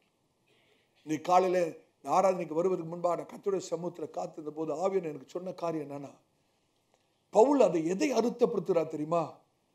பவுல் என்ன அர்த்தப்படுத்துறா என்றால், நான் எதை செய்தாலும் மாமிசத்தை தனியா வச்சுட்டு தான் நான் செய்யறது. எங்க போனாலும் மாமிசத்தை எடுத்து ஓரமா வச்சுட்டு தான், மாமிசத்தை வச்சுக்கிட்டு நான் ஒண்ணுமே பண்றது இல்லை. அல்லது மாமிசத்தில் நான் ஒன்றும் செய்யறதல்ல, மாமிசத்தில் நான் ஊழியம் செய்யறது அல்ல, மாமிசத்திலே நடக்கிறது அல்ல, மாம்சத்தின்படி காரியங்களை சிந்திக்கிறது அல்ல. ஒவ்வொரு நாளும் அப்போஸ்தலனாகிய பவுல் தெரிந்தே உணர்ந்தே மாமிசத்துக்கு பட்டினி போட்டு மாமிசத்தை அடக்கி கீழ்ப்படுத்தி வாழ்ந்தபடினால் தாங்க அவ்வளவு வெளிப்பாடு அந்த மனுஷனோட வாழ்க்கையில, அவ்வளவு வெளிப்பாடு. ஹல்லேலூயா. பவுல் சொல்றாரு, என்னோட மாமிசத்தை நான் சிறை கைதியாக வைக்கிறேன், என்னோட மாமிசத்தை எனக்கு அடிமையாய் மாற்றுகிறேன். என்னோட மாமிசம் ஒரு நாள் என்னை மேற்கொள்ள நான் விடுகிறது இல்லை. ஹல்லேலூயா. என்னோட மாமிசத்தை நான் அடக்கி கீழ்ப்படுத்துகிறேன். அருமையான தேவ பிள்ளையே, நீங்க எதுக்கு கீழ்ப்படுகிறீங்களோ அதுக்கு தான் அடிமை. நீங்க எதுக்கு கீழ்ப்படுகிறீங்களோ அதுக்கு தான் அடிமை. பாவத்துக்கு கீழ்ப்படிஞ்சா பாவத்துக்கு அடிமை, மாமிசத்துக்கு கீழ்ப்படிஞ்சா மாமிசத்துக்கு அடிமை, பரிசுத்தாவினுக்கு கீழ்ப்படிந்தா நீதிக்கு அடிமை. அப்போஸ்தலன் பவுல் எழுதுறார் பாருங்க, எடுத்து வாசிங்க. ரோமர் 6ஆம் அதிகாரம் 16 வரைக்கும் வாசிங்க. ரோமர் 6ஆம் அதிகாரம் 16 வரைக்கும். மரணத்துக்கு ஏதுவான பாவத்துக்கானாலும் நீதிக்கு ஏதுவான கீழ்ப்படுதலுக்கானாலும் எதற்கு கீழ்ப்படியும்படி உங்களை அடிமைகளாக ஒப்பு கொடுக்கிறீர்களோ அதற்கே கீழ்ப்படுகிற அடிமைகளாய் இருக்கிறீர்கள் என்று அறியீர்களா? அதற்கே அடிமைகளாய் இருக்கிறீர்கள் என்பதை அறியீர்களா? முன்னே நீங்கள் பாவத்திற்கு அடிமைகளாய் இருந்தும் இப்பொழுது உங்களுக்கு ஒப்புவிக்கப்பட்ட உபதேச சட்டத்திற்கு நீங்கள் மனப்பூர்வமாய் கீழ்ப்படிந்ததினாலே தேவனுக்கு ஸ்தோத்திரம். பாவத்தினின்று நீங்கள் விடுதலையாக்கப்பட்டு நீதிக்கு அடிமைகளானீர்கள். உங்கள் மாம்ச பலவீனத்தின் நிமித்தம் மனுஷர் பேசுகிற பிரகாரமாய் பேசுகிறேன். அக்கிரமத்தை நடப்பிக்கும்படி முன்னே நீங்கள் உங்கள் அவயவங்களை அசுத்தத்திற்கும் அக்கிரமத்திற்கும் அடிமைகளாக ஒப்பு கொடுத்தது போல இப்பொழுது பரிசுத்தமானதை நடப்பிக்கும்படி உங்கள் அவயவங்களை நீதிக்கு அடிமைகளாக ஒப்புக்கொடுங்கள். மாம்சத்துக்கு அடிமைகளா அல்ல, அக்கிரமத்துக்கு அடிமைகளா அல்ல, பரிசுத்தத்துக்கு அடிமைகளா. சில சமயத்தில் அந்த வார்த்தை அக்கிரமம்னு வாசிக்கிறோம் வேதத்துல. அக்கிரமம்னா நம்ம என்ன நினைச்சுக்கிறோம் தெரியுமா? குடிக்கிறது தான் அக்கிரமம், விபச்சாரம் தான் அக்கிரமம், திருடுறது தான் அக்கிரமம். அக்கிரமம் என்ன தெரியுமா? கிரமம் இல்லாத எல்லாமே அக்கிரமம் தான். கிரமம் இல்லாத எல்லாமே அக்கிரமம் தான். நம்ம செய்யற ஒரு காரியம் கிரமமா இல்லைன்னா, ஒழுங்கா இல்லைன்னா அது என்னதான்? அக்கிரமம் தான். அக்கிரமம்னா என்னமோ நினைச்சிட்டோம். எது கிரமமா இல்லையோ எல்லாமே என்னதான்? அக்கிரமம் தான். கர்த்தர் நம்மிடத்தில் எதிர்பார்க்கிற தரம் ரொம்ப அதிகமானது. நீங்க சிந்தித்து பார்க்கணும். நல்லா கவனிக்கிறீங்களா? ஒரு நபரை நீங்க சிறைப்படுத்துவீங்கன்னா நீங்க அந்த மனுஷனுடைய எதிர்காலத்தை அடக்கி ஆளுகிறீர்கள், அப்படிதானே? நீங்க ஏதோ ஒரு நபரை சிறைப்பிடிச்சிட்டீங்கன்னா அந்த மனுஷனுடைய எதிர்காலம் உங்களுடைய கரத்தில் இருக்குதுன்னு அர்த்தம். அந்த மனுஷனுடைய எல்லா காரியத்தையும் நீங்க அடக்கி ஆளுறீங்கன்னு அர்த்தம். ஆமே. அந்த மனுஷன் மீது சர்வ அதிகாரம் உங்களுக்கு இருக்கிறது என்று அர்த்தம். இதுதான் பவுல் சொல்றார். அதாவது என்னோட மாமிசத்தை நான் சிறைப்படுத்தி இருக்கிறேன் அப்படின்னா என்னோட மாமிசத்தின் மேலே நான் அதிகாரத்தை செலுத்துகிறேன். மாமிசம் ஒருபோதும் என்னை ஆள விடுவதில்லை. மாமிசம் ஒரு நாள் என் மேல அதிகாரத்தை எடுக்க முடியாது.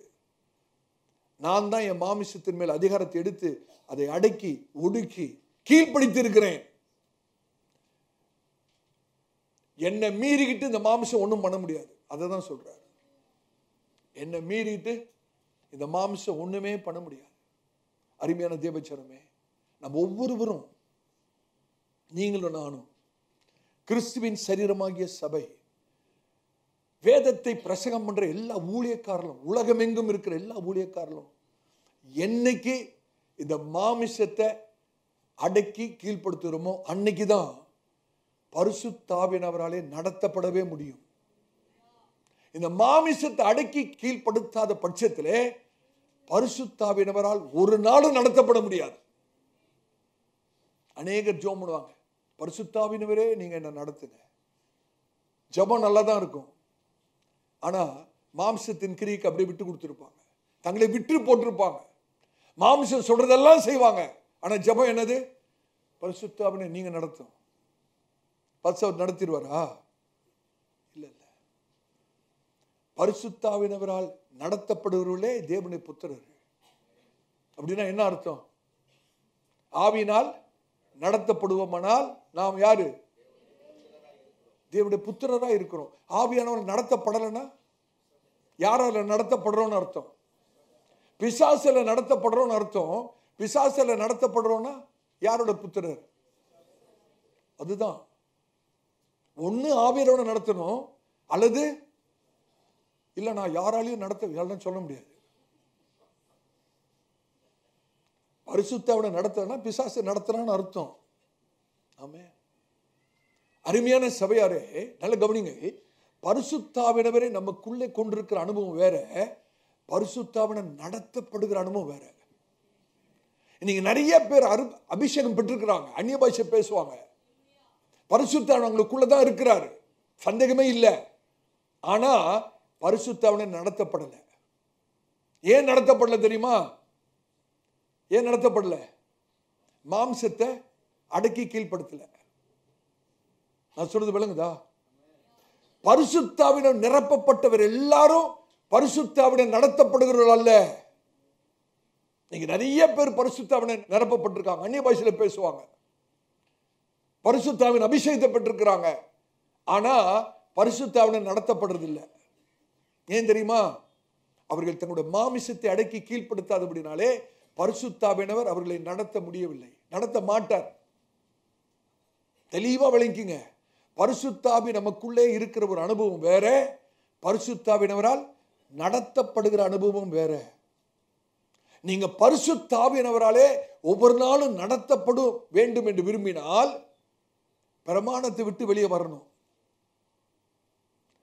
பிரமாணத்திலிருந்து விடுதலை வேணும்னா நம்முடைய மாமிசத்தை நம்ம அடக்கி ஆண்டு கொள்ளணும், கீழ்ப்படுத்த வேண்டும்.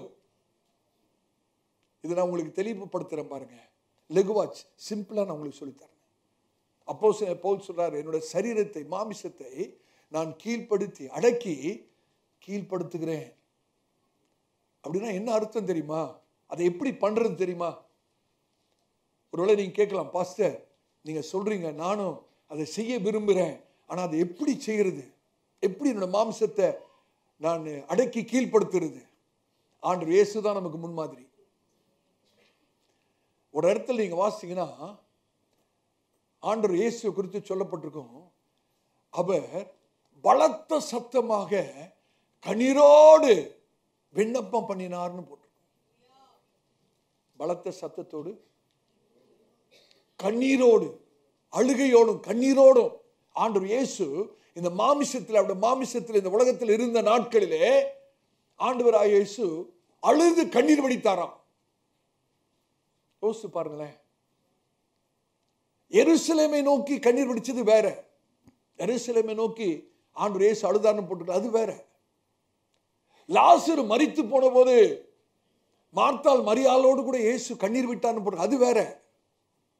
நான் என்ன சொல்றேன்னு கேட்டீங்கன்னா, ஆண்டவராக இயேசு இந்த உலகத்திலே மாமிசத்தில் வாழும்போது பலத்த சத்தத்தோடு அவர் கண்ணீர் விட்டு கதறி அழுத ஒரு காரியம் இருக்குங்க. எடுத்து வாசிங்க.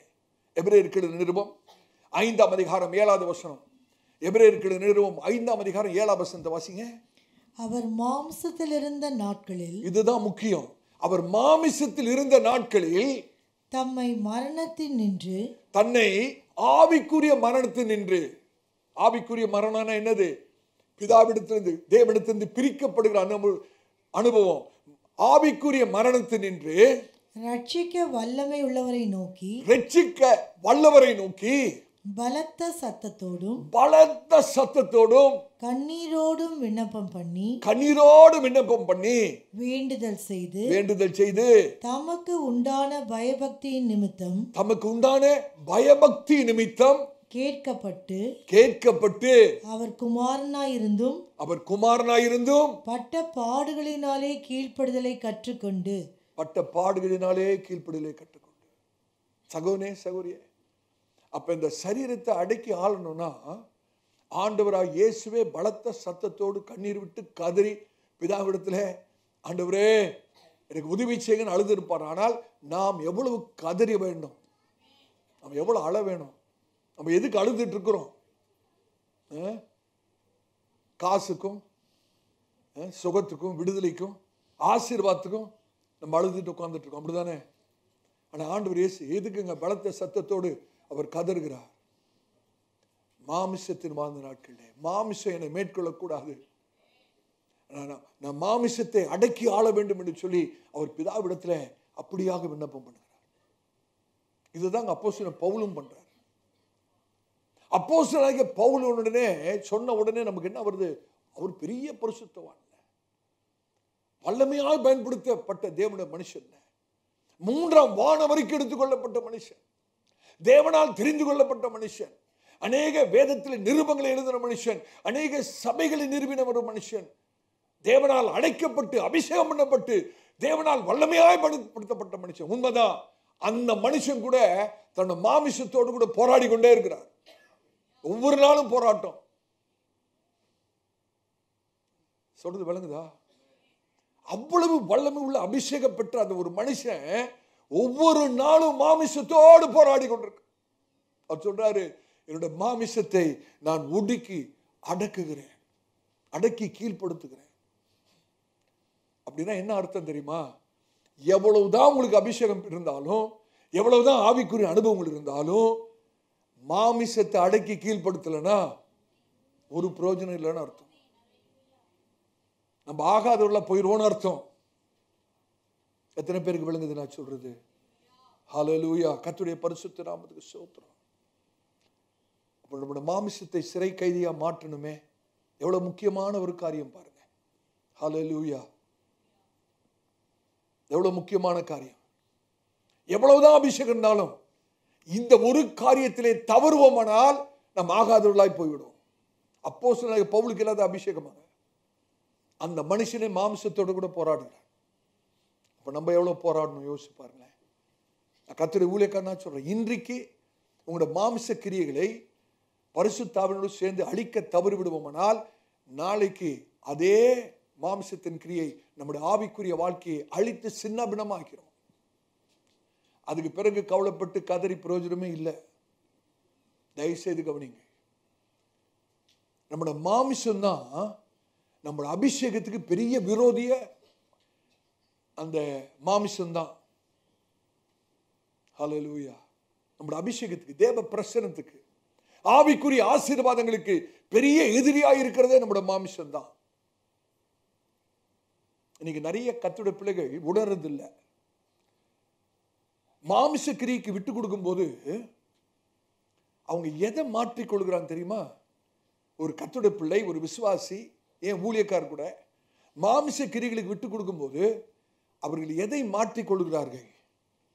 What are you exchanging it for? எதை கொடுத்து எதை வாங்குறாங்க தெரியுமா? பரிசுத்தவோட அபிஷேகத்தை கொடுத்துடுறாங்க.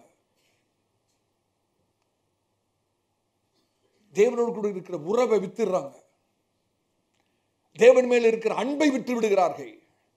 நித்திய ஜீவனை விட்டு விடுகிறார்கள். நித்திய மதிப்புள்ள ஆவிக்குரிய ஆசீர்வாதங்களையும் ஆவிக்குரிய பொக்கிஷங்களையும் விட்டு விடுகிறார்கள். இது எதுக்கு சமம் தெரியுமா? சேஷ்ட புத்திர பாகத்தை விற்பதற்கு சமம்.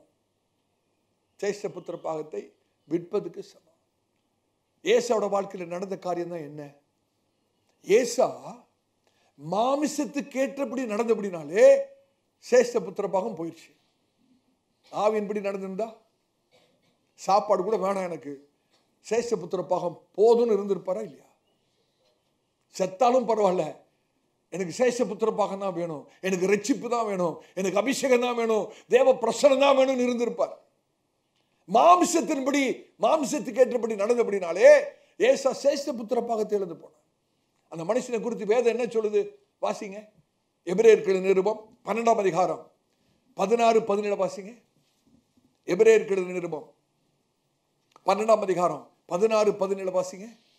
ஒருவனும் வேசி கள்ளனாகவும் ஒருவேளை போஜனத்திற்காக தன் சேஷபுத்திர பாகத்தை விற்று போட்ட தன்னுடைய சேஷபுத்திர பாகத்தை விற்று போட்ட ஏசாவை போல சீர்கெட்டவனாகவும் இராதபடிக்கும் எச்சரிக்கையாயிருங்கள். ஏனென்றால் கவனிங்க இந்த வசனத்தை, ஏனென்றால் பிற்பாடு அவன் ஆசீர்வாதத்தை பிற்பாடு பாருங்க. இப்ப நம்ம மாம்சக்கிரியை செய்யறோம் பாருங்க, மாம்சக்கிரியை விடுறோம் பாருங்க, இது உடனே தெரியாது. இப்ப நல்லா தான் இருக்கும், சந்தோஷமா தான் இருக்கும். பாவ கிரியைகள், அசுத்தமான சிந்தனைகள், ஆவியானவரை துக்கப்படுத்துகிற காட்சிகள், படங்கள், வீடியோக்கள் இப்ப பார்க்கும்போது ஒண்ணுமே தெரியாது பிரதர் சிஸ்டர். இப்ப பார்க்கும்போது ரொம்ப நல்லா இருக்கிற மாதிரி தெரியும். இது பிற்பாடுதான் பிரச்சனையே. தற்போதான மாம்சத்துக்குரிய கிரியை இப்ப உங்களுக்கு ஒண்ணும் தெரியாது. ஏசாக்கு இப்ப ஒண்ணும் தெரியல. வித்தோன சேஷபுத்திர பாகத்தை கொடுத்தோன்னு ஒண்ணுமே தெரியல, நல்லா இருக்கிற மாதிரி தெரியுது. அந்த வசனத்தை வாசிங்க, 17வது வசனத்தை வாசிங்க. ஏனென்றால் பிற்பாடு அவன் ஆசீர்வாதத்தை சுதந்தரித்துக் கொள்ள விரும்பியும் ஆகாதவன் என்று தள்ளப்பட்டதை அறிவீர்கள். இதேதாங்க பவுல் சொல்றாரு. என் மாமிசத்தை நான் ஒடுக்கி அடக்கி கீழ்ப்படுத்தாம போவேனானால், அநேகருக்கு பிரசங்கம் பண்ண நான், அதேதான் இந்த வசனம். அந்த வசனம் தமிழுமா வாசிங்க, 17வது வசனம். ஏனென்றால் பிற்பாடு அவன் ஆசீர்வாதத்தை சுதந்தரித்துக் கொள்ள விரும்பியும் ஆகாதவன் என்று தள்ளப்பட்டதை அறிவீர்கள். அவன் கண்ணீர் விட்டு கவலையோடு தேடியும் மனம் மாறுதலை காணாமற் போனான். அதுக்கப்புறம் கண்ணீர் வடிச்சு என்ன பிரயோஜனம்? மாம்ச கிரிக்கு விட்டு கொடுத்துட்டு, மாம்ச சொல்றபடியெல்லாம் செய்துட்டு, பிசாசுக்கு இடத்தை கொடுத்துட்டு, அதுக்கப்புறம் ஆண்டவரே நான் ஆசீர்வதியும் ஃபாஸ்டிங் போட்டா என்ன பிரயோஜனம்னு கேட்கிறேன். ஒரு பிரயோஜனம் கிடையாது. ஹல்லேலூயா. உங்களுடைய சேஷபுத்திர பாகத்தை உங்களால விற்க முடியும் பிரதர். ஏசா சேஷபுத்திர பாகத்தை யாக்கோபிடத்தில் விற்று போடுறார். ஏசா என்ன பண்றாரு தெரியுமா? தன்னோட ஆவிய மாம்சத்துக்கு விற்கிறார், வேற ஒண்ணும் இல்லை. ஆவிய மாம்சத்துக்கு வித்து போடுறார். உங்களுடைய சுதந்திரத்தை உங்களால் விற்க முடியும். கர்த்தர் கிருபையாய் கொடுத்த ஆசீர்வாதத்தை உங்களால் விற்க முடியும். நீங்க மாத்திரம் மாம்சக்கிரியை அழிக்கலன்னா கர்த்தர் கொடுத்த ஆசீர்வாதத்தை எல்லாத்தையும் இழக்கிறதுக்கு வாய்ப்பு இருக்கிறது.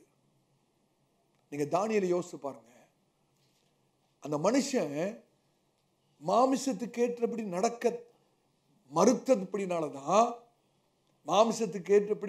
மறுத்தபடினாலதான் வேதம் சொல்லுது, தன்னுடைய இருதயத்திலே தீட்டுப்படல் ஆகாது என்று சொல்லி தீர்மானித்தான். என்ன தீர்மானம் தெரியுமா? நான் மாமிசத்துக்கு ஏற்றபடி நடக்க மாட்டேன், ராஜபோஜனம் எனக்கு வேண்டாம் அப்படின்னு மாம்சத்துக்கு ஏற்றபடி நடக்க மாட்டேன்னு தீர்மானம் பண்ணனால ஆண்டவர் அந்த மனுஷனை மற்றவர்களை காட்டிலும் 10 மடங்கு சமத்தனாக ஞானம் உள்ளவனாக கர்த்தர் ஆசீர்வதித்து எல்லா பிரபுகளுக்கும் மேலாக இந்த மனுஷனை தலைவனாக உயர்த்துகிறார். எத்தனை பேருக்கு ஆண்டு உங்களை ஆசீர்வதிக்கணும்? அந்த 3 எபிரேய புருஷர்கள் நாங்க மாம்சத்தின்படி நடக்க மாட்டோம் என்று சொல்லி அந்த ராஜா செய்வித்த அந்த சிலைக்கு முன்பாக நாங்கள் பணிந்து வணங்க மாட்டோம் என்று சொல்லப்படினாலே கர்த்தர் 4வது நபராக அக்கினி சூளை நடுவிலே அவர்களோடு கூட வந்து நடந்து அவர்களை மாகாணங்களிலே கர்த்தர் உயர்த்துகிறார். யார் யார் மாம்சத்தின்படி நடக்க மாட்டோம் என்று தீர்மானிக்கிறார்களோ அப்படிப்பட்டவர்களை கர்த்தர் வேறு பிரித்து தனியா கொண்டு வந்து உயர்த்திடுவார். ஹல்லேலூயா. யோசேப்பு மாம்சத்தின்படி நான் நடக்க மாட்டேன் என்று சொல்லி போத்திபாரோட மனைவிக்கு இல்லை என்று சொன்னபடினாலே கர்த்தர் யோசேப்பை எகிப்திலே பிரதானியாக கர்த்தர் அதிபதியாக கர்த்தர் உயர்த்துகிறார். யோபு குறித்து பாருங்க. யோபு பழையற்பாட்டு பரிசுத்தமான யோபு, நான் மாம்சத்தின்படி நடக்க மாட்டேன் என்று சொல்லி என்னோட கண்களோடு கூட ஸ்திரீகளை நான் இச்சையோடு பார்க்க மாட்டேன் என்று சொல்லி கண்களோடு உடன்படிக்கை பண்ணபடினாலே யோபை கர்த்தர் இரட்டத்தினையாய் ஆசீர்வதிக்கிறார். பிற்பாடு இரட்டத்தினையான ஆசீர்வாதம். இதுக்கும் பிற்பாடு இருக்கு, அதுக்கும் பிற்பாடு இருக்கு. மாம்சத்தின்படி நடக்கிறவங்களுக்கும் பிற்பாடு இருக்கு, ஆவியின்படி நடக்கிறவங்களுக்கும் பிற்பாடு இருக்கு. ஹல்லேலூயா. ஆண்டவராகிய இயேசு வனாந்தரத்தில் பிசாசினால் சோதிக்கப்பட்ட போது நான் மாமிசத்தின்படி நடக்க மாட்டேன் என்று சொல்லி பிசாசுக்கு இல்லை என்று சொன்னபடினாலே பிதாவாகிய தேவன் எல்லா நாமத்துக்கும் மேலான நாமத்தை அவருக்கு கொடுத்து இன்னைக்கு பிதாவுடைய வலது பிரசத்திலே உட்கார்ந்து கொண்டிருக்கிறார். இதுக்கு மாறாக துக்ககரமா சிம்சோன் மாமிசத்துக்கு ஏற்றபடி நடந்தபடினாலே அவனுடைய முடிவு துக்ககரமான முடிவு. சத்துருக்களோடு கூட மடிந்து மாண்டு போகிறான். யோசிச்சு பாருங்க. கர்த்தரால் அபிஷேகம் பண்ணப்பட்ட ஒரு மனுஷன் மாவரைச்சிட்டு இருக்கிறாங்க. கண்கள் பிடுங்கப்பட்ட நிலைமையிலே சத்துடைய பாளையத்திலே மாவரைத்து கொண்டிருக்கிறான். கேலி பொருளாக மாறி இருக்கிறான். என்ன ரகசியம் தெரியுமா? காரணம் தெரியுமா? மாமிசத்தின் ஏற்றபடி நடந்ததுதான். யூதாஸ் காரியத் மாம்சத்தின் ஏற்றபடி நடந்தபடினாலதான் 30 வெள்ளிக்காசுக்கு பின்னால போய் ஆண்டவராகிய இயேசுவை காட்டி கொடுத்து அவனோட முடிவு பயங்கரமான முடிவு. நாண்டு கொண்டு செத்தான். இந்த காலத்திலே ஆண்டவர் நம்மளை எச்சரிக்கிறார். சகோதரனே, சௌரியே, மாம்சத்தின்படி நடப்பாயானால் நீ சாவாய், தேவனை விட்டு பிரிக்கப்படுவாய், தேவனுடைய ஆசீர்வாதத்தை இழந்து போவாய், கர்த்தர் உனக்கு வைத்திருக்கிற தயவை இழந்து போவாய். அதற்கு மாறாக ஆவிக்கேற்றபடி பரிசுத்தாவினுக்கு ஏற்றபடி நடப்பாயானால் கர்த்தர் உன்னை மேன்மைப்படுத்துவார், கர்த்தர் உன்னை உயர்த்துவார், கர்த்தர் உன்னை ஆசீர்வதிப்பார். ஹல்லேலூயா. பவுல் சொல்றாரு பாருங்க, நான் போராடுறேன், என்னோட மாம்சத்தோடு போராடுறேன். நீங்க இந்த இங்கிலீஷ்ல 1 Corinthians 9:27 1 Corinthians 9:27 போய் ஆம்பிளிஃபைட் பைபிள் வாசித்து பாருங்க. அவர் சொல்றாரு, என்னோட மாம்சத்தோடு நான் சண்டை போடுறேன், ஒவ்வொரு நாளும் சண்டை போடுறேன். Like a boxer I am fighting against my flesh ன்னு சொல்றாரு. ஒரு சண்டை யுத்த வீரனை போல என்னோட மாம்சத்தோடு கூட நான் அனுதினமும் யுத்தம் செய்கிறேன். எனக்கு அருமையானவர்களே, நல்ல கவனிங்க. விழுந்து போன மனுஷனுடைய ஒரு வல்லமை தாங்க இந்த மாம்சம். இந்த மாம்சத்துக்கு ஒரு திறன் இருக்கிறது. நல்ல கவனிங்க தயவுசெய்து. இந்த மாம்சத்துக்கு ஒரு திறன் இருக்கிறது. அது விழுந்து போன மனுஷன்ட்டு வந்தது. இந்த திறன் என்ன போயினருன்னு கேட்டீங்கன்னா, மாமிசத்தின் இந்த திறன், இந்த பலன், மாமிச பலன் என்ன பண்ணிடுன்னு கேட்டீங்கன்னா, உங்களை அழிக்கிறது மாத்திரம் அல்ல, இந்த நித்திய ஓட்ட பந்தயத்தில் உங்களை ஆகாதவர்களாக தள்ளப்பட்டு போக முடியாது செய்திடும். நித்தியத்துக்காக ஓட்டப்பந்தயத்தில் நம்ம எல்லாமே இருக்கிறோம். மாமிசத்துக்கு ஒரு பலன் இருக்கிறது. அந்த பலனை நம்ம விட்டு கொடுத்துருவோமானா நம்ம அழிக்கிறது மாத்திரமல்ல, அந்த நித்திய ஓட்டப்பந்தயத்திலே நம்மை தள்ளப்பட்டவர்களாக ஆகாதவர்களாக மாற்றிவிடும். ஆமென். நமக்கு பொல்லாத பயங்கரமான ஒரு சத்துரு உண்டானால் அது பிசாசு அல்ல, நம்மளோட சொந்த மாமிசம். அடிக்கடியா சொல்றேன், மறுபடியும் சொல்றேன். ரட்சிப்புக்கு சத்துரு பிசாசு, பரிசுத்தத்துக்கு சத்துரு நம்மளோட மாமிசம். மறக்கவே மறக்காதீங்க. நம்ம ரட்சிப்புக்கு சத்துரு யாரு? பிசாசு. நம்மளோட பரிசுத்தத்துக்கு சத்துரு யாரு? மாமிசம். ஹல்லேலூயா. நான் கர்த்தருடைய ஊழியக்காரனா சொல்றேங்க. நான் மாத்திரம் மாமிசத்தோட கதவுகள் எல்லாத்தையும் அடைச்சி வச்சிருவேன்னா எந்த பிசாசு எனக்கு விரோதமா வர முடியாது. எந்த மந்திரவாதி என்ன வேணாலும் பண்ணட்டும், பிசாசு என்ன வேணாலும் பண்ணட்டும், சத்துருக்கள் என்ன வேணாலும் பண்ணட்டும், என்னை ஒரு நாளும் தொட முடியாது. எப்ப தெரியுமா? என்னோட மாமிசத்தின் கதவுகள் வாசல்கள் அடைக்கப்பட்டிருக்குமானால். ஆமென். ஹல்லேலூயா. ஒரு சத்தியத்தை சொல்றேன், நல்ல கவனிங்க. பிசாசு உங்களை சேதப்படுத்தி உங்களை தாக்க வேணுமானால் உங்களோட மாமிசத்துக்கு மூலமாக தான் வர முடியும்.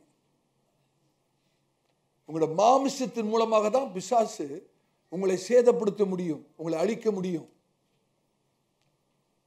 வேற எந்த வழியிலும் பிசாசு வர முடியாதுங்க.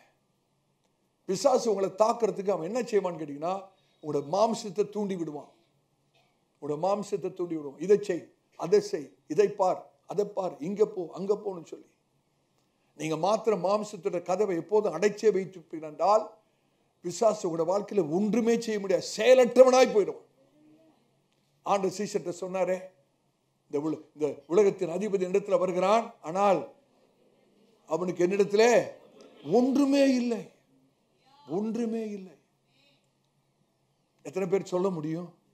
கர்த்தருடைய பரிசுத்த நாமத்துக்கு ஸ்தோத்திரம்.